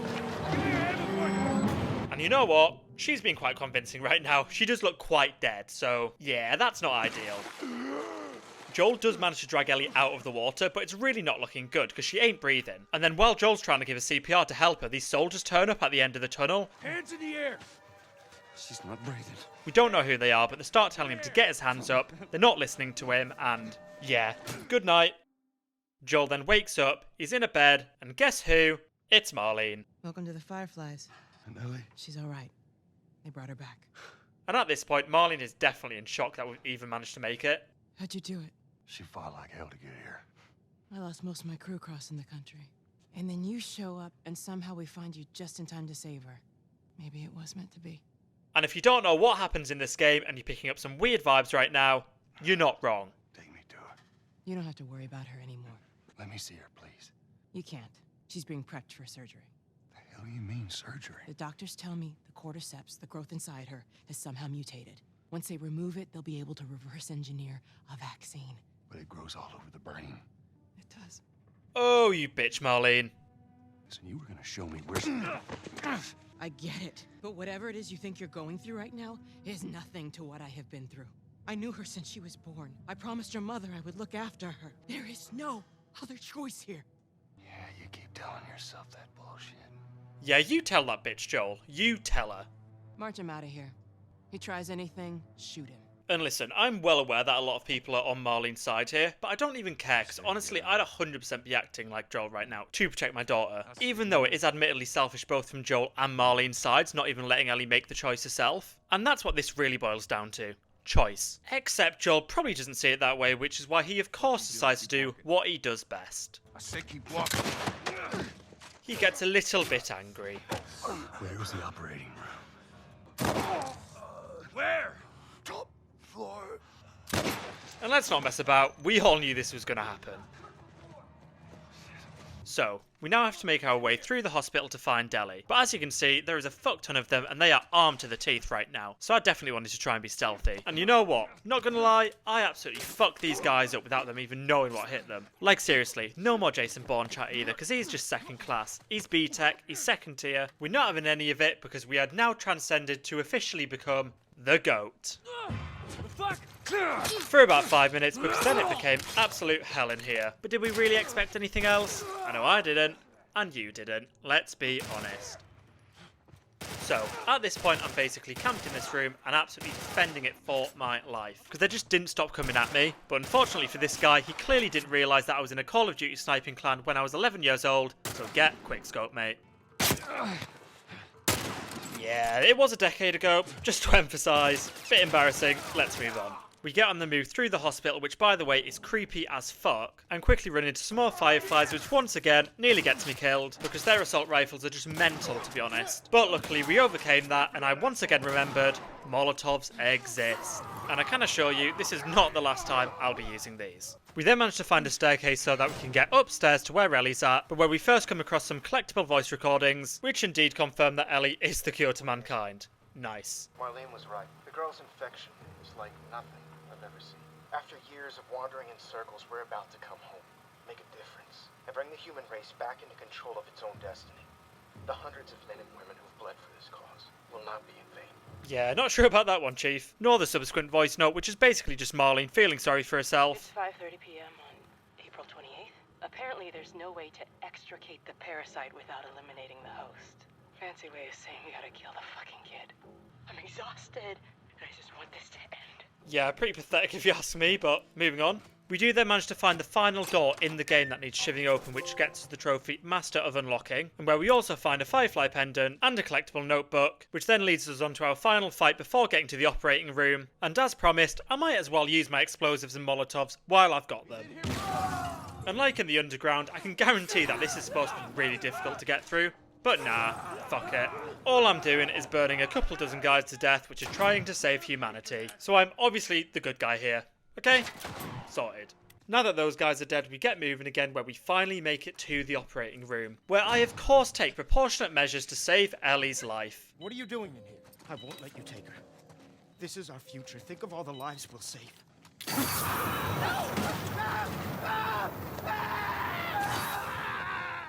Yeah, I reckon that's ought to do it. No more vaccine for mankind. Whoopsie. Come on, baby girl.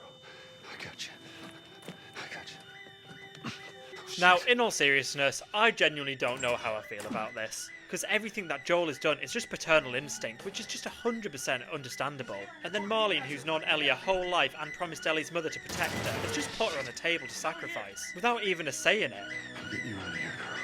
But then one thing you've got to wonder about all of this is whether Joel's actually doing this just for Ellie, or if he's actually doing it for himself. Like listen, he obviously cares so much about Ellie, but a bit of me does think that perhaps after 20 years of being unable to move on with his life, the hope that Ellie's now given him to have a new life with her after losing Sarah, and after thinking he'd never have anything like this again, maybe that's just too much to lose for him, and deep down is the main reason that he's doing this. We're okay. Like that desperation in his voice right there. I know it's bad, but I just get it. I don't blame him at all. I do just get it. But feel free to roast me in the comments if needed. Hey, stop! So, we managed to make it away from the soldiers and down to the car park where, unsurprisingly, Marlene's waiting for us. You can't save her. Even if you get her out of here, then what? How long before she's torn to pieces by a pack of clickers? That is, if she hasn't been raped and murdered first. It ain't for you to decide. It's what she'd want, and you know it. You can still do the right thing here. She won't feel anything. Not being funny, but I've probably just burnt alive the last brain surgeon on Earth. Why are you bothering at this point? Just let us be. What happened? We found the Fireflies. Turns out there's a whole lot more like you, Ellie. There's dozens, actually. Ain't done them a damn bit of good, neither. They've stopped looking for a cure and taking us home. I'm sorry. So yeah, big shock, Marlene did not manage to change Joel's mind, but she did become part of what is possibly the coldest moment in the whole game. Wait! Let me go. Please. You just come after her. So, I'm just going to put it out there that I've never played The Last of Us Part 2 before, and I do intend on playing it soon, and somehow over the last 5 years I have managed to avoid spoilers for it, but I'm going to go ahead and guess they do come after her. Well, looks like we're walking. It's actually kind of pretty, ain't it? Yeah. Anyway, we're now playing as Ellie at the end of the game where we're about to get to Jackson City, which is the end of the main game. However, we do first get one more trophy for finding the last comic book in the game, which comes right after Joel and Ellie's chat about Sarah. I don't think I ever told you, but Sarah and I used to take hikes like this. I think the two of you would have been good friends. I think you really would have liked it. I know she'd have liked it. I bet I would have. Yeah, I'm doubling down on what I said at the hospital. I just like to see Joel happy. We don't need a cure for the world. As long as I'm getting trophies and Joel's happy, then what else do we need in life? Down there? My thoughts exactly. Anyway, we're pretty much at Jackson City now, where Joel and Ellie have one last conversation.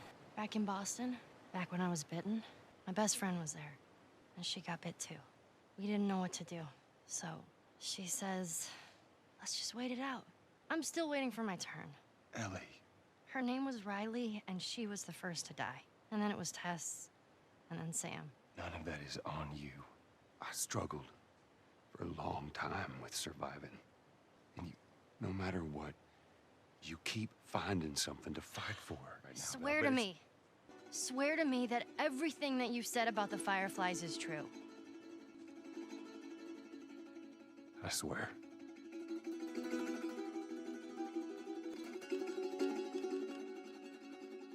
Okay.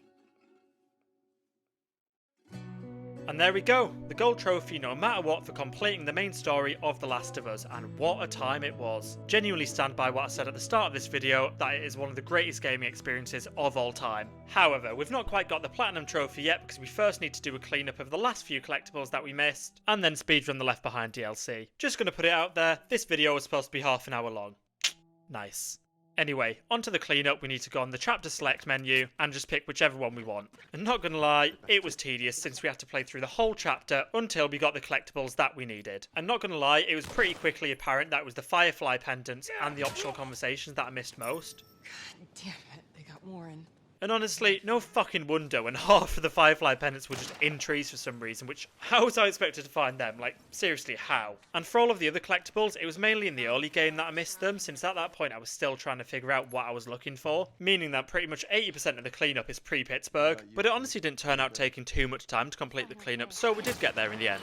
Although, the cleanup did still have a handful of tricky moments, such as getting this Firefly pendant during a zombie attack where I did nearly die. There was going back and killing that bloater at the uni campus, which I'd skipped the first time around, so that I could get the Firefly pendant off its body. But to be fair, because I was on chapter select, it meant that I didn't have to worry about ammo, meaning that I could just firebomb it and burn it to death, which is fun. And then, the most painful of all was of course being forced to sit through even more of Ellie's awful jokes. It's joke book time. And this was not once, not twice, but 3 times, which I can assure you remained as painful as the first time around. And luckily for you, not to worry because I'm a super nice guy, so I won't subject you to it all this time. Also, one thing that I did forget to mention before is that even though we did go back and get loads of the collectibles and missing conversations, there are also some collectibles and conversations in the Left Behind DLC, meaning that we don't get all of the trophies yet on this cleanup run. But we do still at least get a handful of trophies, including Build 'em Up, Break 'em Down, which is for possessing and breaking every upgraded melee weapon in the game, including this final one here, which I somehow missed on my first run through of the game, even though it was just sat on the ground right in front of me in plain sight. Well done me. The trophy in Memoriam, just for picking up that note written by Bill's ex-partner off the floor after Bill reads it and chucks it away. And not gonna lie, still absolutely hilarious that I wrote that. And then the trophy Waterlogged in the sewers for actually riding the gondola with Neek Boy and his brother, which I missed the first time round. And I would say that it was nice to see these two again, but I'd be lying, it wasn't. Still don't care that they're dead. And that's just the way that things are. Also, while in the sewers, we did also get a few Firefly pendants, which I was missing, which eventually then leads us on to the final cleanup trophy, Look for the Light on the highway exit, which is for finding every Firefly pendant in the game, and thank fuck for that, because that means there's no Firefly pendants in the DLC, which we could now move on to get our final trophies. Honestly guys, we are so close to the platinum now, I cannot wait. So, if you don't know, the Left Behind DLC basically jumps between 2 different stories, both set in shopping malls. The first being the story of how Ellie was bitten, and then the second being the story of how she survived after Joel got injured in the science building falling from that balcony. And even though it is quite a short DLC, I personally really enjoyed it, so let's get into it. After being shown a quick recap of how Joel got injured, the game then takes us back in time to seeing Ellie getting woken up by a friend Riley, who it turns out had ran off 45 days earlier from the quarantine zone where they're both living to join the Fireflies. And it quickly becomes apparent that Ellie is not happy with her and that they are a bit more than friends. I haven't seen you, and I don't even know how long. All this time, I thought you were dead. Yeah. Here, look. You're a Firefly. You still have it up. Are we cool? Are we cool? I disappeared and you're mad. You know what? You tell her, Ellie. Dick move from Riley, join the Fireflies. Leaving your girl, it's snake behaviour, doesn't sit right with me. And FYI, I love the drama, I love a domestic, I'll try not to get too heavily involved emotionally. Anyway, Riley tells Ellie that there's a place she wants to show her and convinces her to sneak out of the quarantine zone with her. What could go wrong, eh? When have we ever gotten into trouble?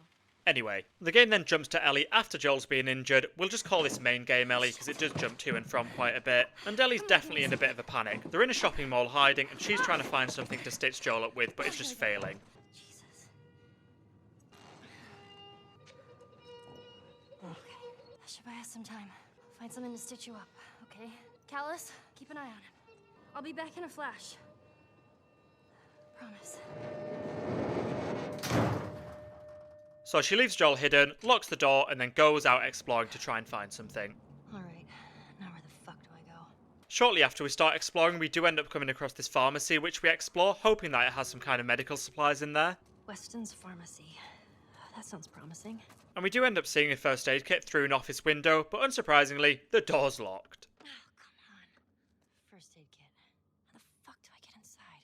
So we keep exploring where we find this note on the ground saying that the pharmacist went crazy and has been locked in the shop next door, which we'll need to go to try and get the office key. Shit. Spores. And we do end up finding the key pretty quickly, along with a load of collectibles, but then, unsurprisingly, some zombies do turn up, which we have to take out. We then get back to the pharmacy and into the office with the key, where it turns out we've been pranked. No. However, we do at least spot a crashed military helicopter, which we're hoping has the first aid kit in it, so we get heading over there, which is when the game then cuts back to Ellie and Riley, who are basically just having a bit of a catch-up. Well, come on. Up we go. Which is where we also start finding some of the DLC's collectibles and optional conversations, like here. Have you found the light yet? Oh, Oh, I'm sorry. I didn't mean to offend your people. Nah, you go offend them, Ellie. Well done. We then make our way onto this rooftop where we hide from some soldiers. Man, sorry. I'm a bit jumpy lately. And then get moving where Riley basically says to Ellie, you're a big loser, you're not allowed to join the Fireflies. Hey, so maybe I should join the Fireflies. Ellie, that was the first thing I asked in the room. She wants you safe at that stupid school. Why does she care? She's worried I'll get you into trouble. Yeah, not gonna lie, that actually hits hard after the main game. Like, Marlene actually seems to care about Ellie, like, genuinely, yet was still willing to sacrifice her. That's just crazy. What are we doing here, Riley? I have a surprise for you. What? Anyway, we make our way inside what is clearly a shopping mall where we have some more optional conversations, including where Ellie the absolute legend gets on it. Watch out, that's not beer. Please. And where we of course see the return of the prank patrol. And I'm not gonna lie, things do start to get a bit strange in here. Fucking roar. Countess Dracula. Fuck you, Skull. Roar. Yeah, moving on. We then exit the costume shop and find these cars to randomly have a brick throwing contest with, because why not? Red one's yours, I'll be blue. Whoever breaks all the windows to their car, wins. And because Left Behind is such a small DLC but has so many trophies, this actually gets us our next one, so yeah, cool I guess. Brick fucking master! My car had tougher windows. Yeah, whatever, loser. That is goddamn right, Ellie. You tell her. Anyway, we then get moving again where we manage to turn on the shopping mall's power. What did I tell you? And then have a little chat right before we jump back into main game Ellie. You ready to see this? Wait, I know what you're trying to do. All that stuff I said before I left. I didn't mean any of it. Riley, you're such a sap. Bet you started it. Are you ready? Totally. Oh, they're just so cute together. I can't wait to see how this famously happy game ends, right? Anyway, we're back to the future, trying to get to the crashed helicopter, but to do this, we have to do the good old power up a generator to get through an electric door routine. Classic. We do end up in this dark flooded room, which unsurprisingly is completely covered in zombies that we need to take care of. And this really ain't easy when all we have to use is a pistol with no upgrades, in a room you can barely see in, against zombies that won't fucking stay still. So yeah, really not ideal to be honest. However, we did get through it eventually, got some gasoline, and found the generator, which being in a flooded room went interestingly well to say the least when turning it on. Note to self, don't touch electric water.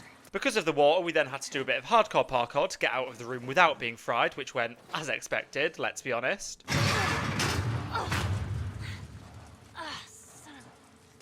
Before then making it out of this death trap just to enter another one, which I can't lie had me stressing because this time I had 0 ammo, meaning I just had to run around and pick them off one by one with glass bottles and shiz, which really ain't ideal, let's be honest. Right after this we did at least get out of the darkness and back to the electric gate, which gave us access to the crashed and clearly unstable helicopter. Not that Ellie cares though, because she is more than happy just to jump on it and almost definitely die doing it. Because if you somehow didn't realise yet, she is fucking mental. She does at least find a first aid kit though. Mission complete, well done. Maybe just chill for a second while we go check on past Ellie and Riley. Okay? I'm not letting you go. Cool. Are you kidding? Told you. So, Ellie and Riley have electricity, so are having a bit of fun on the horses. Calm down, you rebels, please. However, this fun does eventually get a bit too crazy and takes us to the endgame / origin story of the trophy. That's all I got for listening to Ellie's final jokes. At least it's gonna be over soon. Fuck you! You found another pun book? It's for you. I know my girl. Just saying. All right, you ready? All right, let's do this one last time. I heard 2 peanuts walked into a park.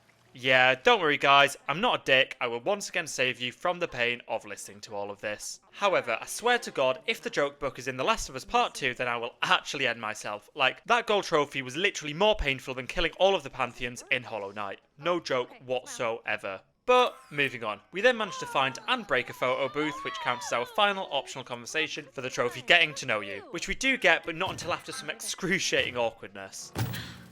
I think we broke it. I think we did too. So... Like, I wasn't lying, please just give me my trophy already, so we can move on. You want to keep exploring? Please? Hell yeah. Please?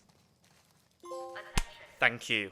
Right, on to the next trophy because we literally end up getting 5 trophies in like a 15-minute time span for the most random shit possible once again. Because why not at this point? We end up in this arcade and just like the photo booth, pretty much everything in here is broken, meaning we literally just have to pretend we're playing games, starting with this racing machine. Oh my god, they're coming right at me! Like, these are the levels we're at, people. They must have just given up on coming up with trophies, surely. Because right after this, we then go to another arcade game and get the trophy Fun and Games, which comes by beating this imaginary arcade game without losing any health. Basically by getting all the button combos right, which is pretty easy, thankfully. Definitely at no point reloaded the save, but moving on. Perfect. Your time here's done. You win. Fuck yeah, I win. Not bad for your first game. What is even going on at this point? I don't even know. Anyway, Ellie then says that she needs to go home, which just ends with a domestic. We should head back. You got plenty of time. Tomorrow we'll just pick up where we left off. They've asked me to leave. I'm supposed to join a group in another city. I argued with them to stay here, but you know how Marlene is. Yeah, fucking Nothing's dickhead, easy that's with what. her. Everything's a test. They're picking me up tomorrow. Okay. That's it? Well, what do you want me to say? I don't know. How about some friendly advice? No, why did you bring me here? I don't know. Come on, let's just say our goodbyes. Honestly, what a beg. Trying to get our girl Ellie to convince you to stay, just stay or leave. It's not that difficult. Where the hell did she go? What the fuck are you looking at? Valid crash out, can't lie. Are we just done talking? I don't know. Are we? You don't get to be pissed off at me. You tell her, Ellie. We were good. We were better than good, and then you told me to fuck off, and then you just up and vanish. You feel guilty? You want an out? I'm giving it to you. Guilt didn't make me cross a city full of soldiers, Ellie. Don't lie, Riley. Yes, it did. And yeah, I did some shit that I don't know how to take back, but I'm trying. Speaking of... Surprise. Okay. First, I'm gonna destroy you. And then we'll talk. Oof, top 10 coldest gaming moments right there, Ellie. See what you got, Firefly girl. So, we decide to make up through the art of water fighting, because again, why not at this point, where I absolutely destroy Riley in round 1, because I'm a fucking legend. Gotcha. Destroyed you. Which is then followed by round 2, where the first to hit the other wins. Best 2 out of 3. All right. And of course, winning this gets us another trophy, which is just completely unsurprising at this point, and also where we see Ellie once again being an absolute shithouse. Oh shoot, what did I just do? Did you see those skills? Okay. Someone should revoke that dog tag. Wow. Yeah, look at the shock on her face, as she should be. I would love to do this all day. But you gotta go back. I said it like an asshole, but you should go. Who am I to stop you? The one person that can. I'll be fine, and you'll be fine, and we'll see each other again. Yeah, not sure about that one, Chief. Gonna be honest. You still lug that Walkman around? Always. Leave that. Follow me. Fuck my life, she's actually so dumb. Like, it's beyond obvious where this is going now. Like, let's just blast music in the mall because I can't see what's going to go wrong here. However, the game will surely, at the very least, not gaslight us into thinking everything is going to be okay. Right? What's wrong? Don't go.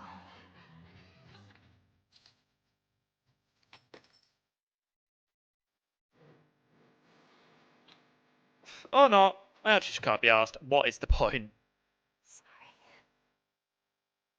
For what? What do we do now? We'll figure it out. Wait. As I said before, she is honestly just so dumb. Also, did the game really need to do us like that? Really? I don't think so. Joel. Anyway, the game then jumps back to main game Ellie, where we need to get back to Joel, but surprise, surprise, there's bandits here hunting for us. Oh, shit.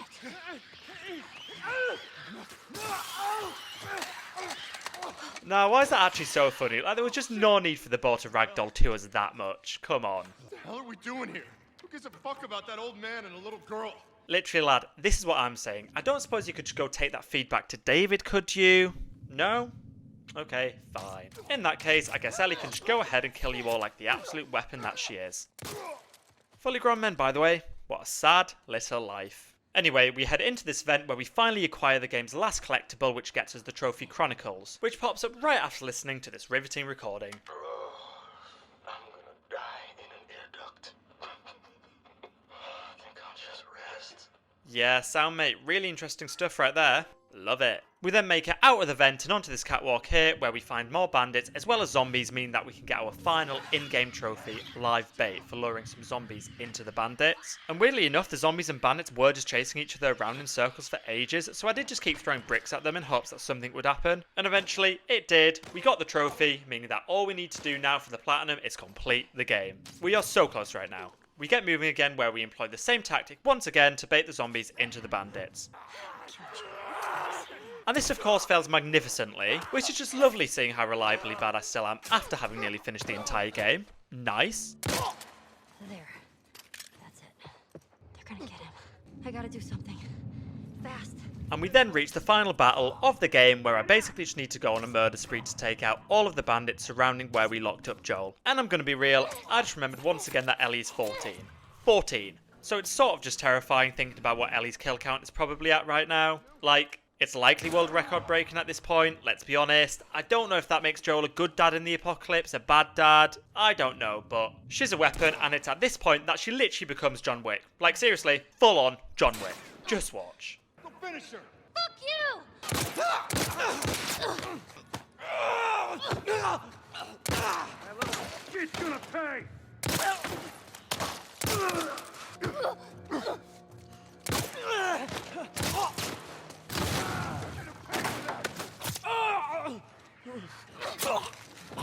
You know what, I can actually be good at this game on occasion. Important to recognise that, you know, bit of self-love.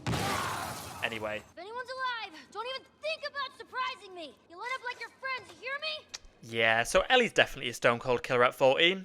Nice. You better be alive, Joel. Barricade the door!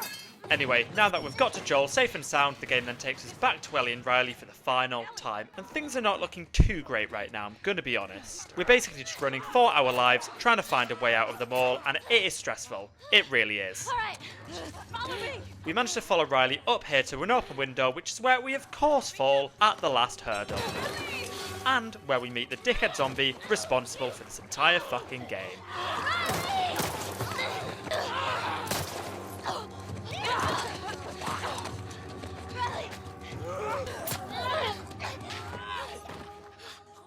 I think it's clear.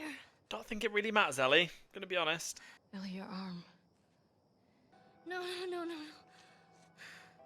So, Ellie's been bitten, Riley's been bitten. I'm sure that comes as an absolute shock to you, because like, what? Definitely didn't see that one coming, did we? Might need a moment to recover. Therefore, making it the perfect time for the game to cut back to main game Ellie so we can see her one last time. And all she's doing is injecting the medicine and talking to herself for like a second, because we needed to see that, I guess? I don't know. Anyway.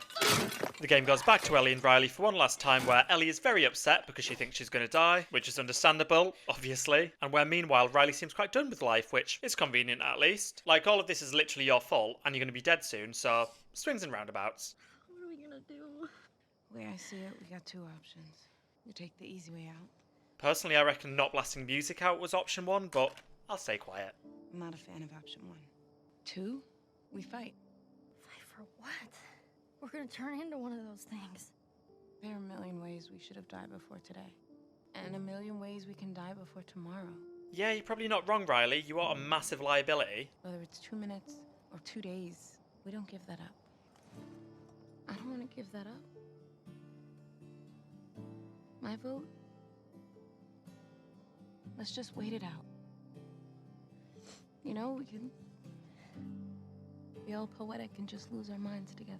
Nah, in all seriousness, the fact that Ellie was probably the one that had to kill Riley once she did lose her mind, that is just heartbreaking. And this DLC has genuinely been so interesting, actually seeing the dynamic between Riley and Ellie. Like, Riley really comes across as the strong one, the confident one, the rebellious one, the one that really looks after Ellie throughout this. Whereas once we get to the main game, it's Ellie that's showing all this strength and confidence, which really shows just how much of an impact the death of Riley, and probably killing Riley, actually has on her, and why throughout the entire main game she's just so determined to get to the Fireflies no matter what, because ultimately, it can't be for nothing. And what do you know? That's exactly what our Platinum Trophy's called. It can't be for nothing. And what a coincidence, eh? It's funny how these things happen. Anyway, we finally done it and collected every single trophy in The Last of Us Part 1, and it was brilliant. Like, honestly, one of the best games I've ever played, and I'm so happy I've replayed it on the PS5 after having not played it for years and years and years since originally owning it on PS3. I know that this has been such a long video, so thank you so much if you have made it all the way to the end. I really do appreciate it. And this video was actually supposed to be about half an hour long, but these things happen. So yeah, if you do want to see any more videos from me, please consider subscribing, and do let me know in the comments if there's any videos that you want me to make next. So yeah, see ya!